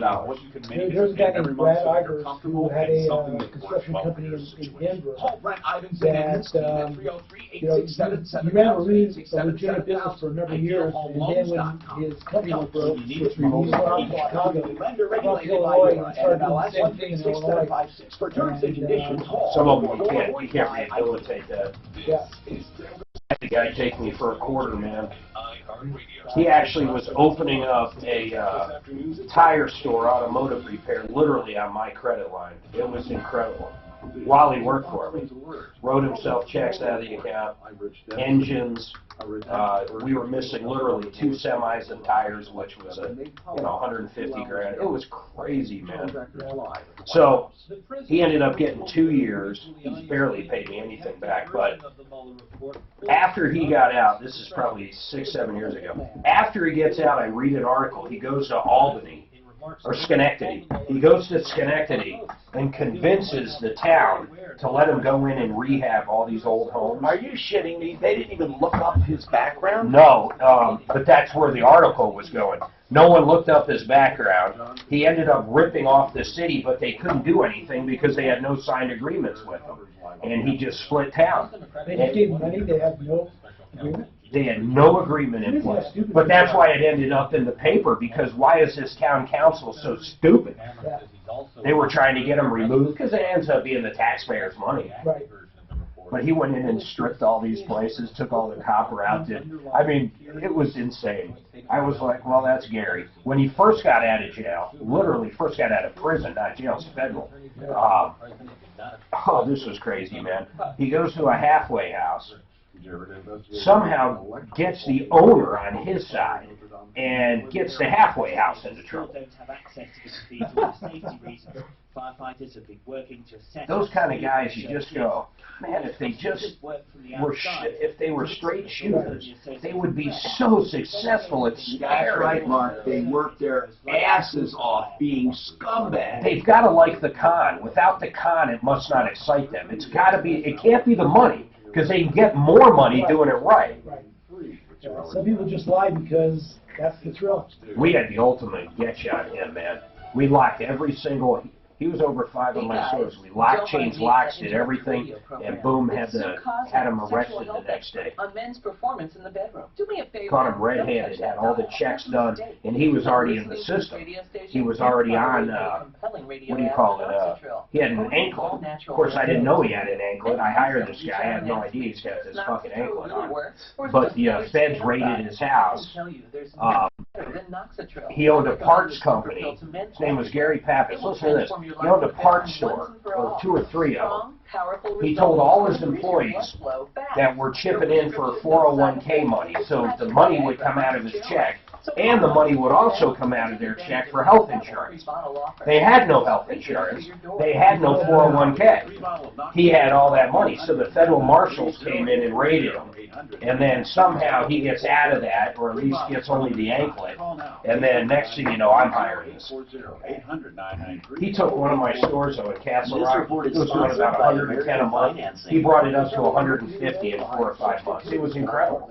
And then I made him GM, and then tell people 5 or 10 on a high 79. Refinancing your equity is a commission upstairs, you mean? American Financing 303-695-7000 or AmericanFinancing.net. NMLS 182334. Regulated by the Division of Real Estate. Do background checks? Now, you mean, that's what I was saying, for like 3rd floor though? Yeah, I don't. Sometimes I don't say anything. Straighten your teeth, widen your palate. Did you do a background check on that? Did it show up? No, what he told me was, he told me the story to a part where when I pulled the background check, it made sense.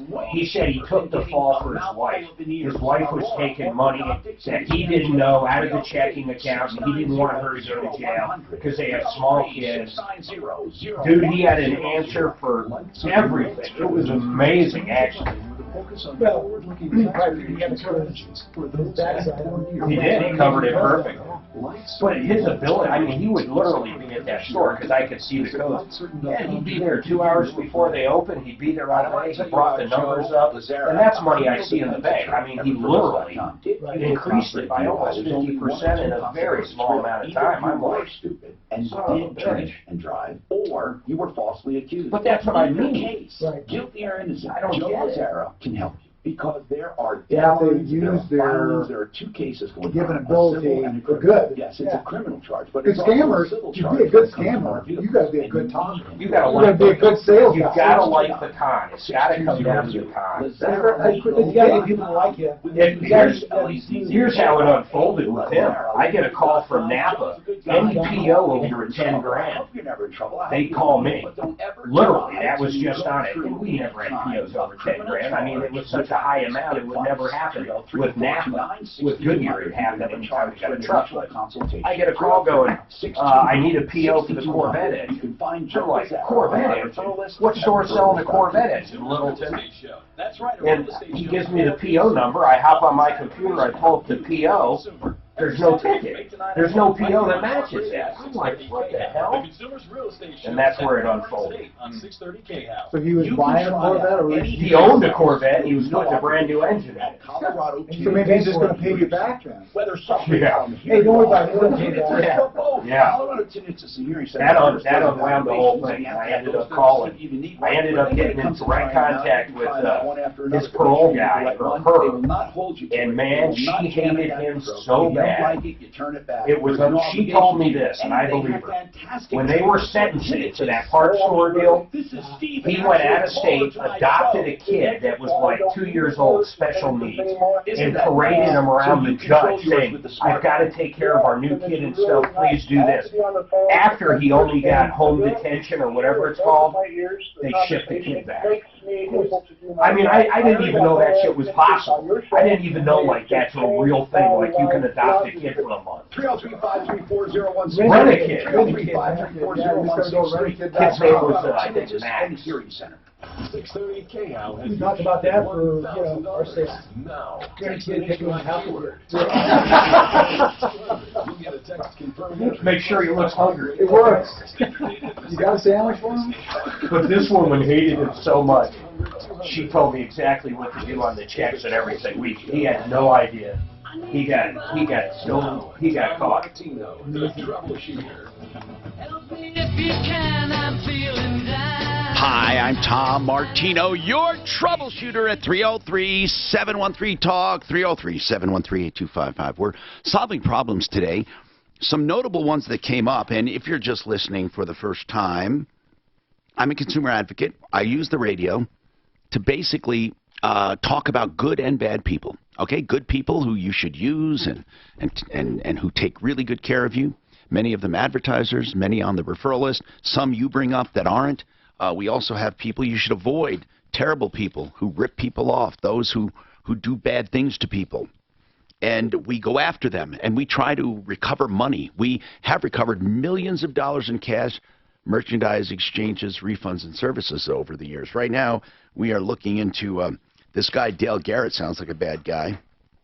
He sounds like DG Construction takes tons of money from people and does no work. And he's been arrested. I tried calling him and no answer. Well, he's out on bail now or what?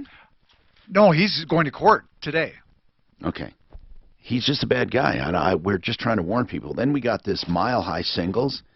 They truly suck. Mile High Singles, they are bad people. We get complaints all the time. I don't think we've ever solved a problem with them. They basically take money and do nothing. Can we sum that up? They take money. I'll bet you they're accredited at the Better Business Bureau. Look them up on the Better Business Bureau. I'm just kidding by that. But it seems like lately we've been seeing a lot of rip-offs, and they're on the Better Business Bureau. In fact, find out about Dale Garrett in the Better Business Bureau. I have a great company in-house today, Ted Rowland with KH Home Solutions. He's the owner, KH Home Solutions. I got an email question for him. Go ahead. Does Everlast do a different... And Everlast is the best siding in the world. Do they do different styles such as shingles? No, not yet. They have some of that stuff coming out. What is a shingle? I mean, I don't get it. I mean, what do you call what like they instead do? of just looking at siding, maybe individual shingles. You see it in the Northeast a lot. Like shingle siding. Like shake shingle type stuff. Oh, yeah. They don't do that. They do just the long strips, right? Yeah. And right now they are coming out with some other alternative products, so they'll have some of that stuff available. Does it have an insulating factor to it? Not a great insulating factor. Okay. 303-713-TALK. Let's go to Danny. And you can get your calls in and get right through right now. Danny, what's going on in your life? Hi, Tom. Hi, Danny. I had a call yesterday. I thought I'd let you guys know. Good. Probably a scam. It's a call from Yucca Valley, California, saying that my Social Security is dissolving, and I have to call them to straighten it out on the records. Did they say, what would they say? It was being used, a scam, or what? They just said that our records show that your Social Security is dissolving, or words to that effect, that I need to call them to talk to them about the situation. Basically, they were pretty general. All right, let's see if we can get a hold of this number here. I love calling these scammers if I can get them on the line. Our number is not masked. It says iHeart or something, and sometimes people, I don't know, won't answer. But we get a few once in a while. I would like to get a private line here to do this with. Use a cell phone. Your call is very important to us. Please stay on the line and you'll be transferred to the next available agent. Thank you. Why am I thanking it recording? Okay, so Ted, you say use a cell phone, but then I can't get it on the air. I need people to... Yes, hello? Hello? They have our number, man. Would they hang up? Did they hang up? Why does this... They did, Tom. Why does this happen? Hold on. Come on, man. This isn't fair. What? Can they really have our number, Mark? Well, there's some reason they always hang up on us. Because they didn't hear... I didn't hear them right away. Hold on. Okay, now I'll do it. Hello? That was an immediate hang-up. That was an immediate hang-up. Sure sounded like it. You know, I could call them, Tom, and then I could put it on speaker, and you could listen. I don't know if you could listen. Or do a three-way. Do you know how to do a conference and conferences in or not? Not positive on that. You know what? I don't really know how to do one on a cell phone. I don't know if it's It's easy. So what do you do? Would you have an iPhone? Yes, I do. Usually it says you can merge calls. That's what you I can do. add a call. Huh? But how do you start it? Hold on, Suzanne, let's see if we can... I'm going to try one more dang time here. Doggone it. Hey, that Mile High Singles does have an A rating with the BBB. Are you kidding me? A minus. An A minus. They have an A minus. What's baffling is some of the reviews are 1 star that basically say, hey, these guys rip you off, but yet they have an A. Well, Annie's got another story. Annie? She loves them, Tom. You love Mile High Singles? No, I didn't say I love it. I said I have had a positive relationship with them. Well, that's good. Since 2009. Yeah, since 2009. Well, then that means that you like them. Tell us about it. I mean, what's positive? You get some quality dates? Well, I actually had a 3-year relationship with someone, and I'm really grateful that we got to meet. And so you paid how much to be part of this? This was back in 2009, and I paid around $500. Oh, wow, that's cheap. I mean, yeah, go ahead. Every once in a while, I get my profiles updated, and they have, I've had a number of dates over the years. I've kind of been off again on with them because I'm not always into dating. Yeah. Because you know how life goes. But, everybody there is friendly. They offer speed dating for different ages. How old are you? How old are you? Oh, I am 67. Oh, so was the other guy. Do you want to take a shot? Come on, go out for coffee. What's wrong? He's 67. I think this is like magical. This happened. Was your goal just to date, or was it to actually find a partner, a marriage? Not a marriage, just long-term relationship. Okay. Well, I mean, she's been with him 10 years. I mean, they No, can't no, be doing that great. No. No, she said 10-year relationship with Mile High Singles. What's the longest relationship that came out of Mile High Singles? That 3-year relationship. Okay.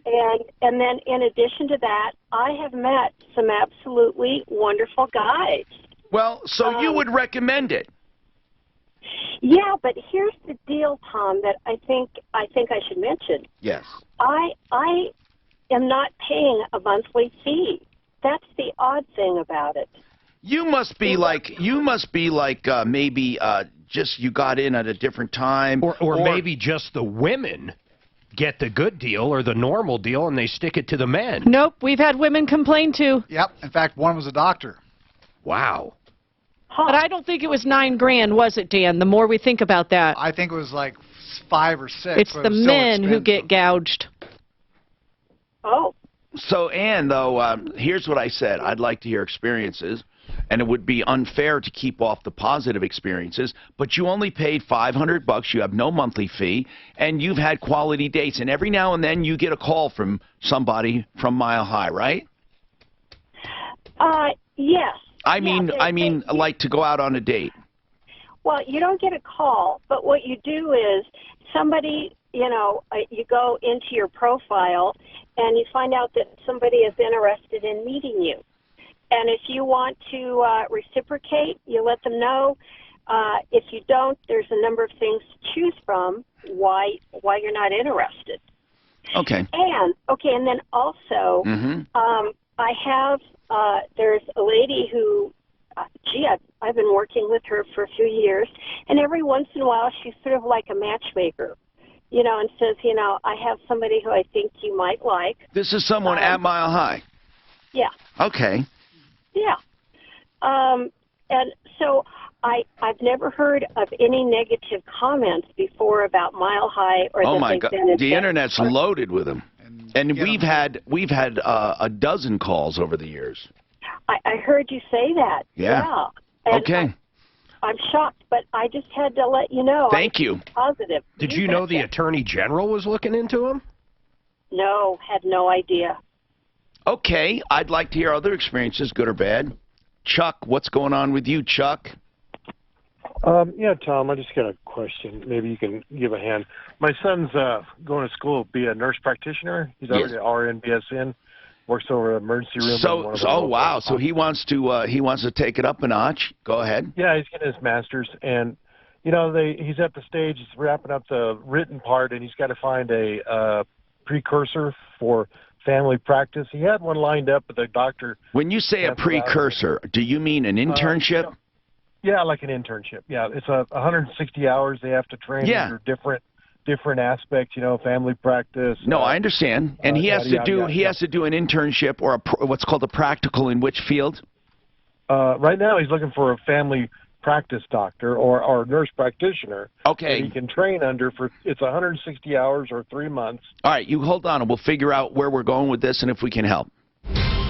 This report is sponsored by Woodley's Fine Furniture. Take a look at the drive across town. Or she's very attractive, and they use her to attract guys. You know what? That was a thought of mine. Yeah, I would have asked the lady at the place, because I bet that's the lady everyone's complaining about. But I Maybe we should go do a live there. They've got a brick and mortar. Solid back up to 96. I think it's at Galleria Building. It looks like it. Where is that? Galleria. On Colorado Boulevard. 20 seconds, Paradigm short. Around 40. Right now, mostly cloudy in Denver and 47. With your traffic and weather. Colorado better. Hey, how? Woodley's Fine Furniture celebrates 40 years serving Colorado families. Let's see what she looks like. Her mouth is so much Okay, better. blonde. Yeah.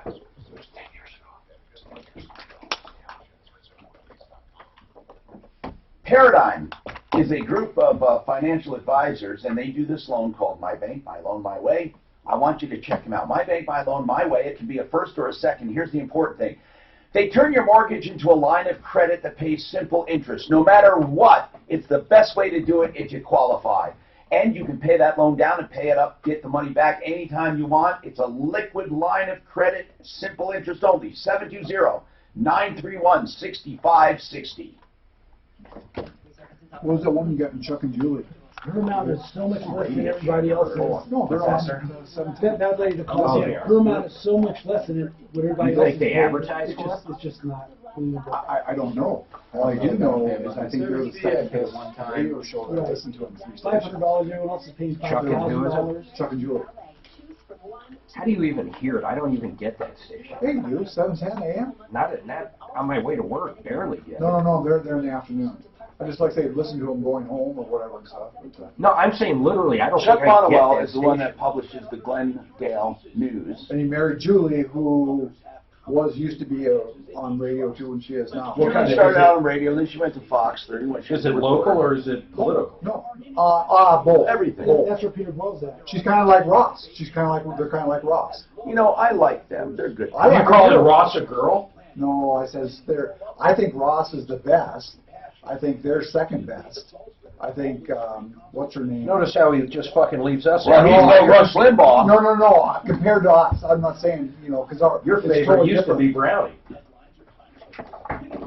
And third, I would say would be... What's on in place of Brownie right now? No idea. 720-493-3911. I think Pence has taken over for him. I didn't listen to Brownie that much, but when I did listen, I didn't find it bad. I found it pretty informative. No, it was. He didn't take calls. He didn't used to take calls. No, that's the part I didn't like. I like calls. Rush didn't take calls either. You're supposed to say, come on. Well, You can say it. I thought Brownie did a pretty good job. No, it's just like that he was very opinionated, and he wouldn't take the Well, other that's side. what we want. No, but he wouldn't take the other side. And that's like saying, even though Michael Brown, even though Dan Caplis does take calls, but he's extremely. But, I mean, Ross, to me, I think Ross is the best of those shows. He does good. He does good on his interviews, too. He does. But, I wish he was on the afternoon. I don't see him. 4 o'clock. You said the 4 o'clock is the big. Krista's gone now. 4 to 7? 4 to 7. Is the The big money in talk radio is 5 to 10, and 5 to 10 really 6 to 9. 5 to 10, 6 to 9 is the prime of that, and then 3 to 7, but really 4 to 6. That's considered. Is Caplis now 4 hours? Or you don't know? No, 2 hours still. Well, that's like Krista's gone, though. Traditionally, a national. Oh, a national show. Historically, middays are a lose. It's like a loss leader for radio. Oh, really? Yes. Why is that? Really? Because most Everybody's people at morning work. and afternoon. Having a strong midday show for revenue and ratings is an anomaly. Wow. I didn't know that. On most stations you find syndicated programming because of it. Russ, Hannity. Yeah, and he's on. Most middays are during those hours. I'm Tom Martino, your troubleshooter. Danny is ready for a conference call for that scam. We're going to do that. And then let's talk to Chuck first. I just want to answer his question. His son's looking for a practical or an internship with a family practice doctor to put in 160 hours. And what are you calling us about? You wondering if we can find one for you? Well, he's called. I guess he's probably made 100 or 200 calls. Really? And they don't want to take him on? Because when I went to my doc a few times, they had an intern there from in school doing their medical school, and I find it quite cool that they take time to teach him. In fact, they were teaching him while they were not just teaching him but discussing my case. So have you tried? I mean, he obviously hasn't tried all of them. I mean, I don't know what to say. I mean, but he's tried a bunch. And I thought, well, maybe if I put it out on the air. Let's put it out on the air. Meanwhile, one of the best family practices in the whole wide world, because I go there, I absolutely love them, is Lone Tree Family Practice. Lone Tree Family Practice. Has he specifically tried there? I don't know if he has. He should. I mean, they are really so good. They've been there forever. Lone Tree Family Practice. What a great set of doctors and nurses and receptionists and everyone. They're all good. You know, it's just, I don't like the feel of doctors' offices, and this does not have that feel. This is just friendly people. Hey, man, how you doing? You know, or hi, Tom, and doctor will see you, and you don't, it's not where you sit in a little room, then you go to another little room, and then you go to another little room, and they come in and wisp in and out, and it's none of that stuff. They're just good people, so have them try there. We'll put it out on the air, though. We have doctors that listen, and we have healthcare workers. If you know of a practice where people are given internships in medical school, let us know. We'd like to hook up Chuck's son. So is this one of his last components to his education? Yeah, he's got 4 different fields. He's got to do family practice, pediatrics, and then gynecology stuff, and then I think there was one other. I don't remember. I don't know all the terminologies. But what is he planning to do? He's going to get his master's nurse practitioner license, and then be a nurse practitioner, I guess. I'm wondering, does it have to be with an MD? Does it have to be with an MD office, or can he be at another nurse practitioner office? Preferably another nurse practitioner's office is, I think, probably the preferred route. But I really, don't know for sure. Because that's what the hormone bros are. That's what Revitalized Health is. They are nurse practitioners in practice for themselves. Right, and he could do that. He could do that once he gets the license. No, but what I mean is, sure. Can he do his internship at a nurse practitioner's office? Yes. Well, why doesn't? Okay, try. It's under one of the. Under the family practice, the different genres of whatever that's required. Try calling. I want him to try calling then Revitalized Health or the Hormone Bros, and Suzanne will give you that number, okay? That would be a cool one. All right. Now, I have an email here about a broken garage door spring, and they said, why is it dangerous? Well, if it's already broken, it's not dangerous. Well, it could be, but it's under tension at all times. If you unscrew that thing, it can unwind and grab a finger, or it can kill you. I mean, people have been killed by trying to put one in, or if you wind it up and try to get it tightened, it's always under tension, okay? So it's very difficult to mess with. And so you can go to that's why I talk about One Clear Choice Doors. They're really good people, and they can handle it for you. OneClearChoiceDoors.com. Here's the deal with them, though. They, obviously, they like putting in doors, but that's not their main business. Openers would probably be their main business. They do doors. They do a great job. They do a great job with openers. But here's the main deal, okay? When it comes to those springs, they do that too. But if it's an emergency, like you can't get the car out, call them and let them know. They do that too. So it's if you were looking for them, it's OneClearChoiceDoors.com. I don't have their number handy.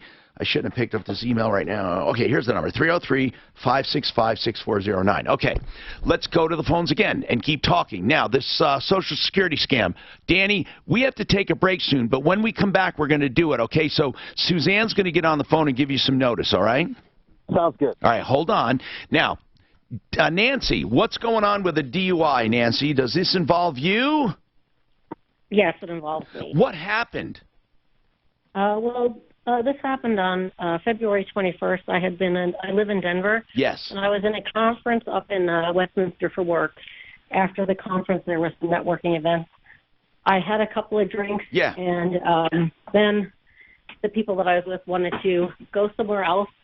And I asked one of them if I could stay in their hotel room so that I could make sure I was okay to drive home and take a nap before I drove home. I did that. I got up at 2 o'clock in the morning, and I got in my car to drive home.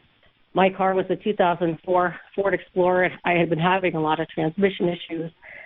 And about 2.5 miles or 3 miles after I got in the car, I got in a car accident.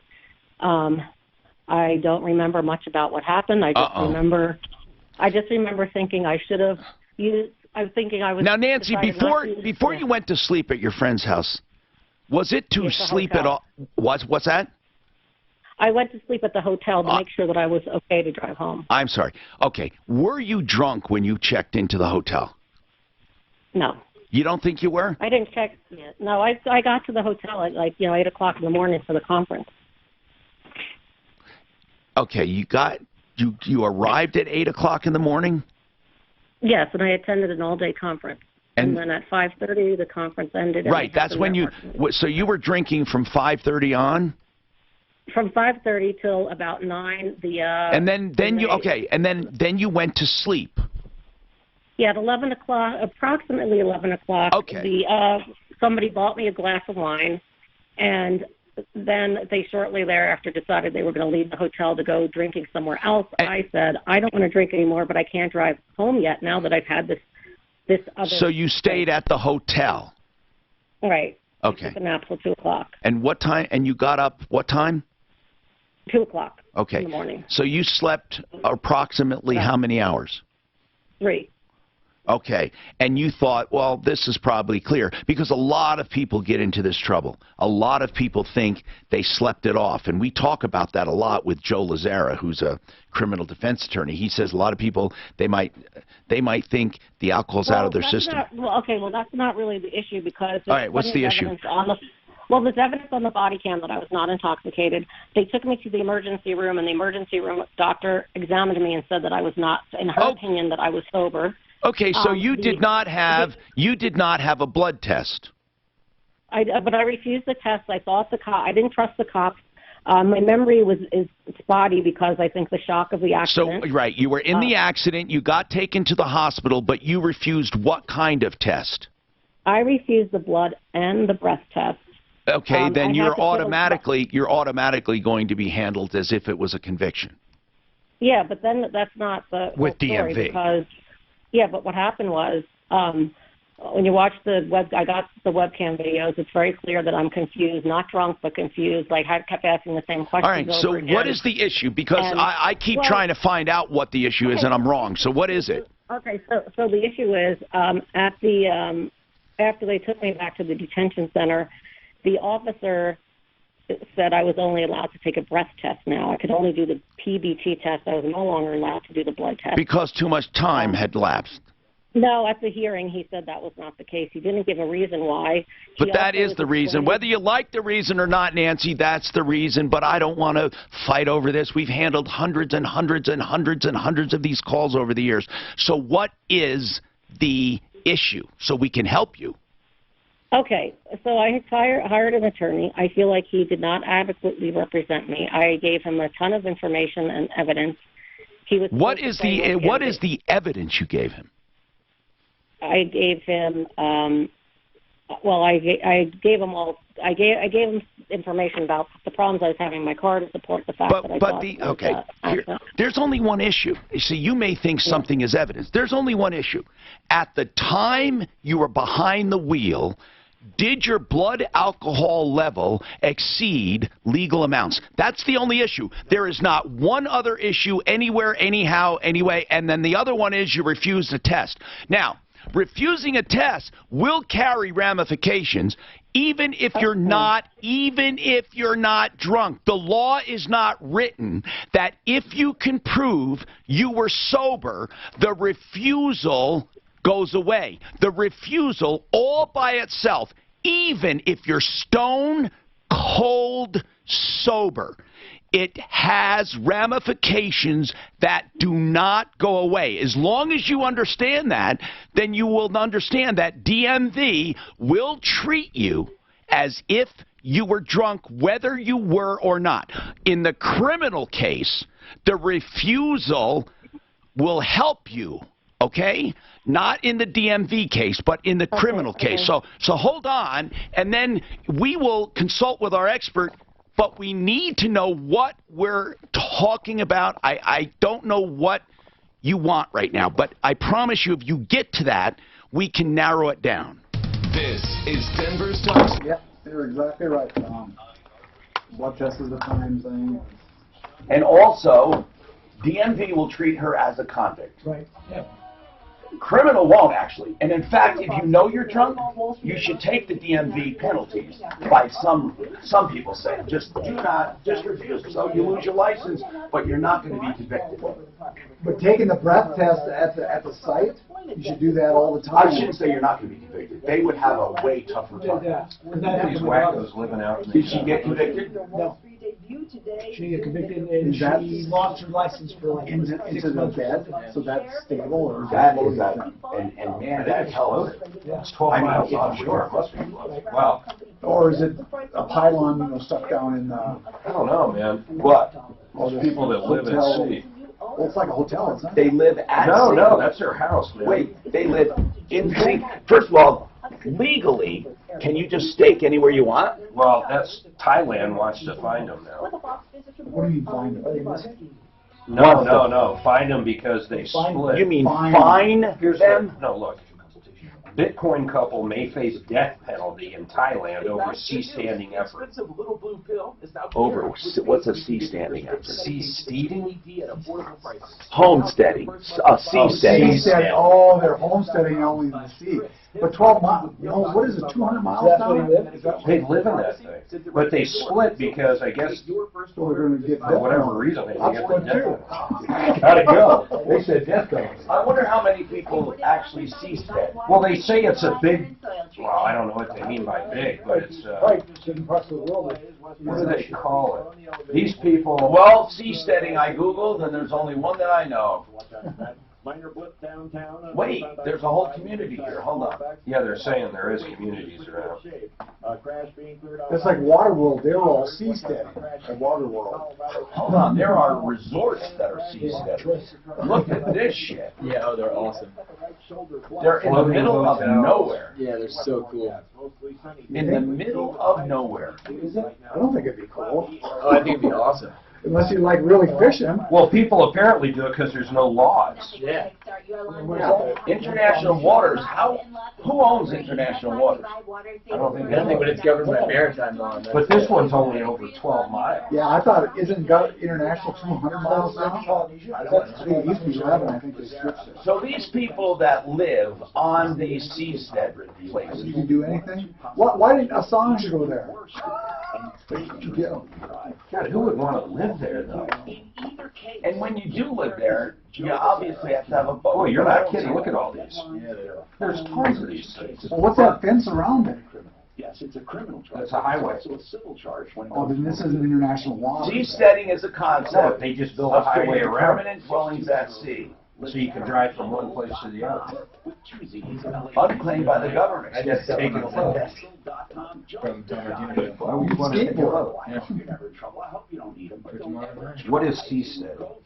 I'll look it up in Wikipedia. God, some of these are outrageous, man. Look at this place. L. Ron Hubbard did it first. Oh, that's the founder of Scientology, right? Yeah. And Narconon. Became a maritime-based community named. I remember seeing that in a movie, actually. I think he did that before Scientology. Oh, which one? Seasteading or? Whatever he's talking about, where he was on some... No, he says he established in the high seas a headquarters. Yeah. He visited ports around the world. This was a moving city. So you have to be in international waters. They can work. They're like the water. Some people have done artificial islands. Yep, I'm looking at some of those.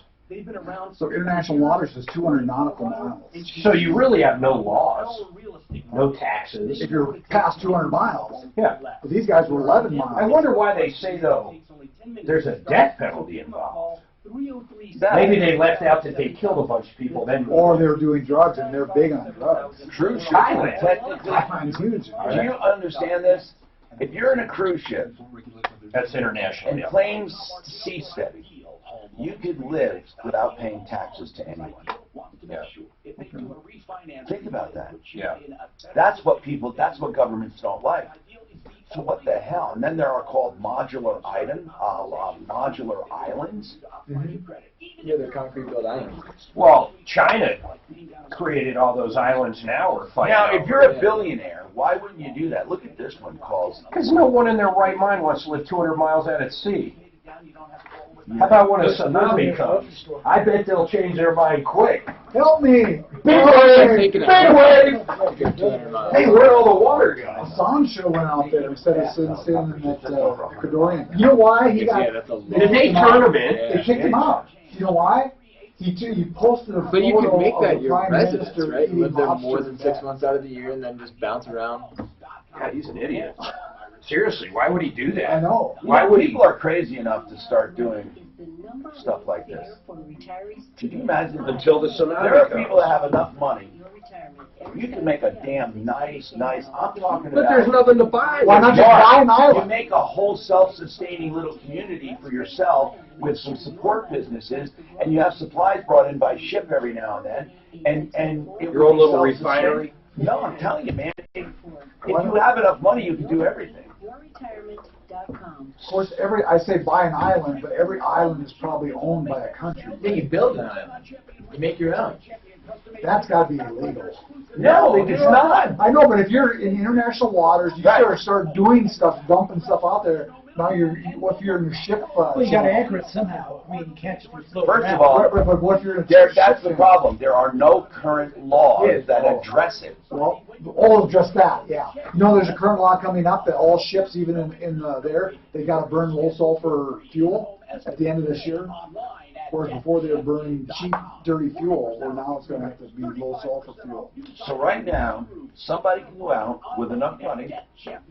You know, we're talking about hundreds of feet in some cases. To put concrete pilings down, I mean, to make a place would be millions of dollars. That's why people aren't doing it. But you can do it. But it's got to be international waters, though, right? Huh? It's got to be international waters, correct? I don't have that. That's a gift card. It has to be what? International. It has to be from a guy who I referred.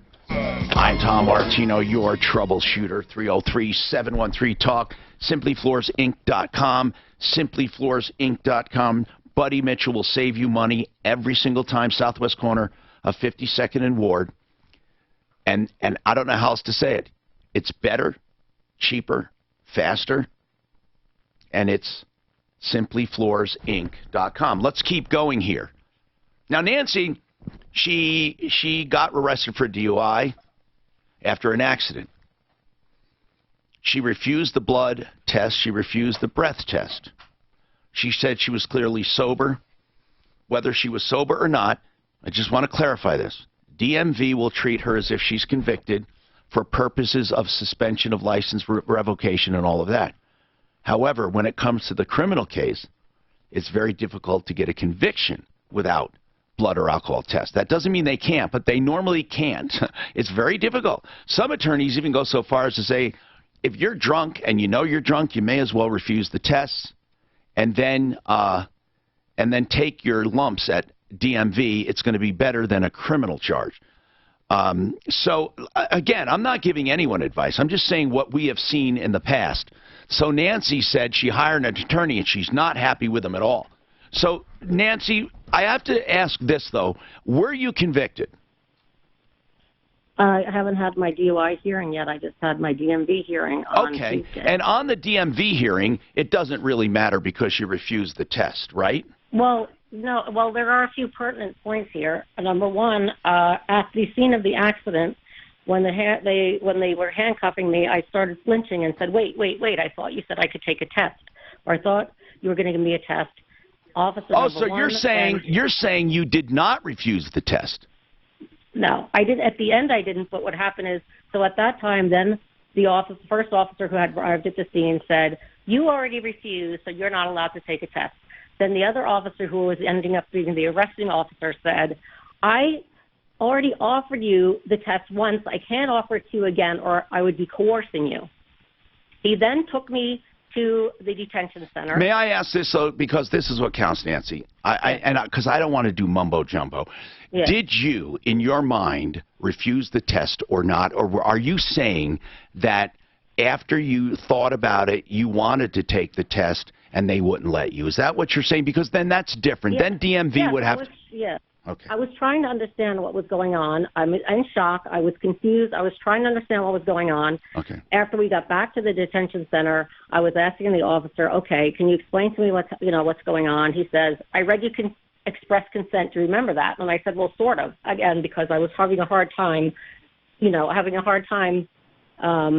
focusing and everything because of the accident. All right, so at your motor vehicle hearing, what happened? My attorney. I'm not asking about the process. I'm sorry. What was the outcome? The outcome was that the cop lied and said that I said I wanted an attorney. After we went, Can you just tell me the outcome? I know you're telling me somebody lied and somebody didn't. Can you just skip to the outcome, because that's all that counts right now? Okay. The outcome was... She lost her license for a year. I don't know. What was the outcome? Yes, I lost my license because the hearing officer... I'm not asking why. I'm not asking why yet. You lost your license for how long? I think it was a year. Okay. I was so shocked I couldn't listen. All right. And so you lost your license for a year. Now you feel you lost your license not because you refused a test, but because they wouldn't let you take the test. Yes. Okay. And the officer said, after he said that regardless of what I blew into the PBT, even if he said if it was over .08, he would arrest me with DUI. But if it was 0, he would do nothing. Then he wouldn't do anything. But if it was anything over 0, the slightest bit, that he was going to arrest me for DUI. Okay, so what is the point? What is the point you're making? Over and you lost. I know you lost the hearing, so I don't even understand. You lost because the attorney, the cop said that the reason that he was trying to say that I said I wanted an attorney, and that's why I didn't take the test. And then the hearing officer said, well, that constitutes a refusal. Right, it does.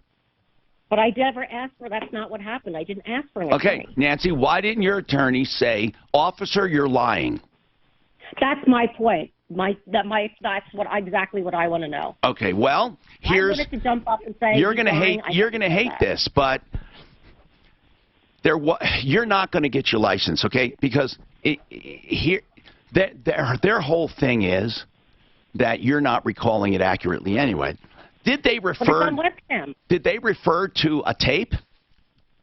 I had the tape. I had all the tapes, and my attorney was supposed. He kept jerking me around. Did the police use the tape to convict you? I mean, to get your license revoked? No, the cop said that he. And you said the cop lied, right? He lied. He said he didn't review the tape. But what's any of it matter because the judge believed the cop or the DMV officer? You understand that's the reason for a hearing, right, Nancy, is to weigh the credibility of all parties involved. You don't really have what you have is, and it's not going to work because it's going to just be too long and it's a rabbit hole forever. You want to go after your attorney for misrepresentation. That's what you're talking about. We're really not talking about getting your license back. No, I want to get my license back. But you're not going to because you are attacking your attorney. You're not attacking the judge. You are saying that your attorney did not present evidence. That's what you're saying. You're not disputing the outcome of the hearing technically. I am actually. Not based on what they heard. You said that your attorney did not present proper evidence. Is that correct or not? Yes, but he said he was going to file a motion for them to reconsider and send in the webcam video. That's what he told me he was going to do. When was he supposed to do that? He told me on Tuesday that he would do it, that he probably needed to do it right away, and he would do it within the next 24 hours, and he would call me the next day. He never called me. That was a few days ago. You better get a different attorney for the DUI hearing. Yeah, so now the DUI hearing is coming up, and they don't have blood or alcohol, so your attorney must have told you you probably, you can probably prevail pretty well on that. Yeah, I'm not concerned about that. I'm not pleading innocent to that. Right. And I kept telling him it's not the issue. This DMV thing is the bigger issue. Why do you think they lied? I think the cops were in cahoots with I think the lawyers. And do you know that, here's the problem. When you're a stop from the accident and you do an initial refusal, then time passes. They use that as a reason not to give you another test. How long was it from the first refusal to when you changed your mind? There was no first refusal. I just You never refused the test. No, ever. I said I wanted to. I think she did, though. Nancy? They said that they would take me back to they would explain everything when they got to the detention center, and then I could decide. Okay. So they lied to you. Yeah, they were all over the place. Okay. Nancy, you're not, we can't help you, okay? Because first you said you had a problem with your attorney. Now you're telling me that you have a problem with the hearing itself. And then you have a problem with the arresting officer who lied. And then you have a problem with too many parties, Nancy. I'm not trying to make you sound wrong, but you can't win, in my opinion. Because you have too many people you're fighting. I hope you understand what I'm saying, because I'm trying to give you some good information. I have to take this break. This report is sponsored by Westera Credit Union. One crash cleared, another one pops up. That earlier wreck was found by 76. She said she didn't refuse. That's the problem. But back at the detention center is where they never allowed her to say, hey, can you take it? Will you take the blood? Because you got to tell if you want a blood or blow, but if it's been too long, they won't do the Yeah, but they already refused and asked for a lawyer. They can't. It doesn't even matter there because the hearing's done and over, and they took her license. Okay. Oh yeah, you're done. The refusal on site will be if they send you back to the detention. If you do the blow on site, it's not legal in court, but it may keep you from going to the detention. The blow on site, they can use it evidence. No, they cannot. No, they can't. My son blew .01 on there. They would not use it. They would not use it. They would not use it. They would not use it. They can use it. They can use it like a roadside.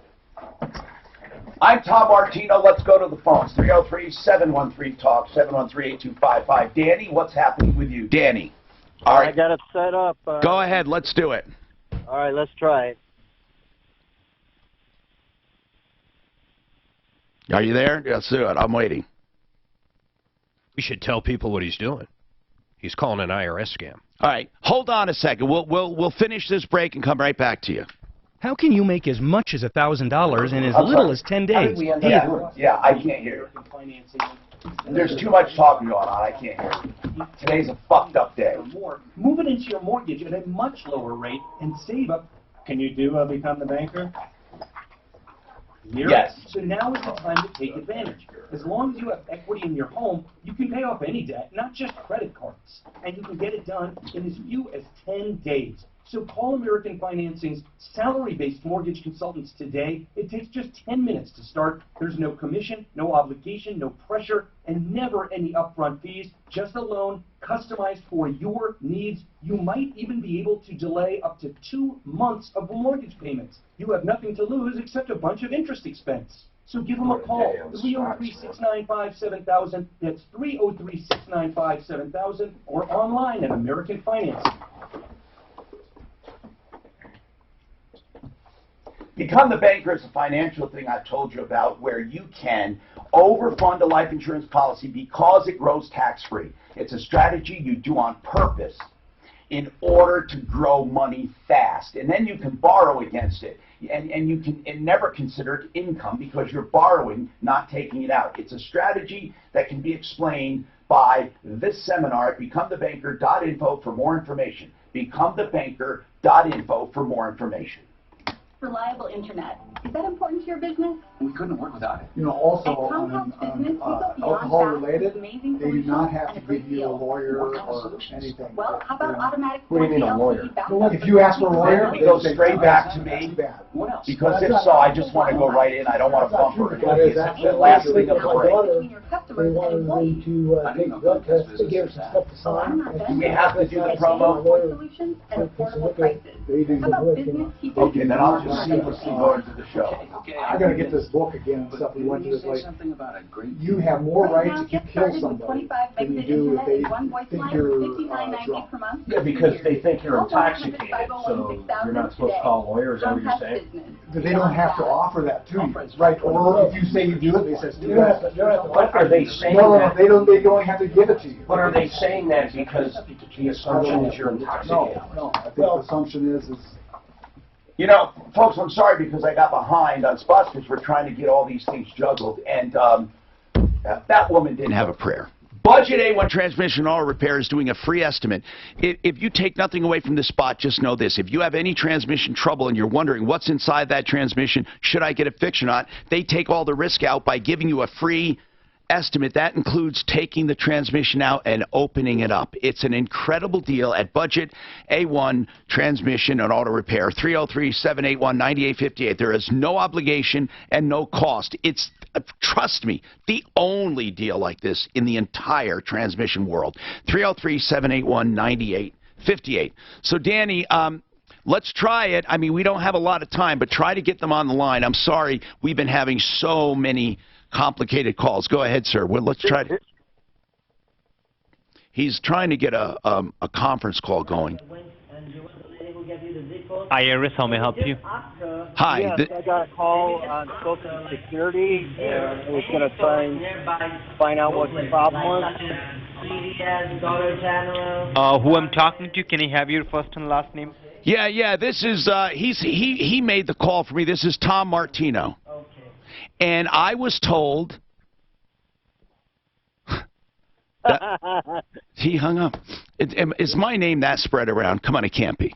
It must be bad. It can't be, man. It can't be. How the heck does that happen? You know what? I mean, this is such a huge scam. How would every one of these bastards have my name? All right, Danny, thanks for trying. Anyway, this is crazy. Let's go back to an email. Tom mentioned that there asked if there was any insulating properties to Everlast, and you said no. Can you, if your house is older, can you insulate underneath it? Yeah. But I mean, they're not talking about blowing in, I don't think. I think they mean sheathing of some kind. Yeah, there's an insulation board that you can put in underneath it. Does it do anything? Yeah, it does, but it's not going to give you it's not going to be the same as blowing insulation into your walls. It'll give you like maybe an R3, R4 at the most. So it's better than nothing. Yeah. But what about blown in insulating? Does anyone do that anymore? Are there a lot of people that do the blowing in? Yeah, there's definitely. Do you guys do it, or do you sub it out? No, we don't even sub it out. Okay. I mean, you know, it's kind of a specialized service. You need to cut holes in the wall, obviously. Right, and then patch them, right? Or the outside. If you're doing siding, it's a great time to do it because, you know, you're going to. Do you do it? Oh yeah, you know what? You're right, because you can do it from the outside in, and you can do it through the sheathing. Right, and then you just plug the holes, and you don't have to worry about finishing them because you're going to go over it with siding. That's a good idea. And in addition to that, they can also do the insulating board behind the siding. Yes, Suzanne. Hey, Tom, quick update. Our gal Rita with the peeling cabinets? Yes. She got a phone call this afternoon. Remember They're coming out to her place. We went to Ward. You remember what I said? I left a note for the attorney and everything, and we left messages, and that was the Schultz home, if you remember.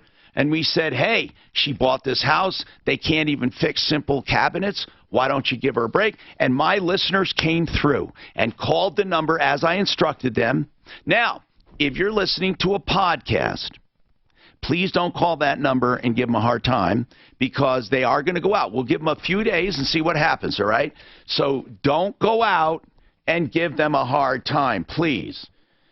All right, 303-713. Oh, I don't know. I'm not going to give out my number because we're out of time. And all I want to say is this. If you do need help, you can call 303-MARTINO, and that, even though we're not on the air, will go through to our office. And if we're not ready, it'll be our voicemail. But no matter what, I promise you, if you call 303-MARTINO, we absolutely will get back to you if you leave contact information, and we will get you on the show. Now, here's one quick email, approvalreverse.com. I know. They're asking, where is the place for reverse that you trust? It's approvalreverse.com. Also, somebody wants to know, do you do aluminum siding, guys? No, we don't. Aluminum siding is really... Okay, they just wanted to know. Yeah. So steel is that, siding. Is that out? Okay, is steel siding still in steel, vinyl coated steel? Yeah, you can find steel siding. That's definitely available. By you guys? Yeah, we can do that. All right. We are out of time. Remember, save all your problems for me. Is aluminum bad because it bends too easy in the steel? Yeah. Steel is tougher. I don't even know if they make Does anyone make it anymore? That's the thing. I don't know if you can find it. Really? Yeah. Oh, wow. Okay. Recycled coke.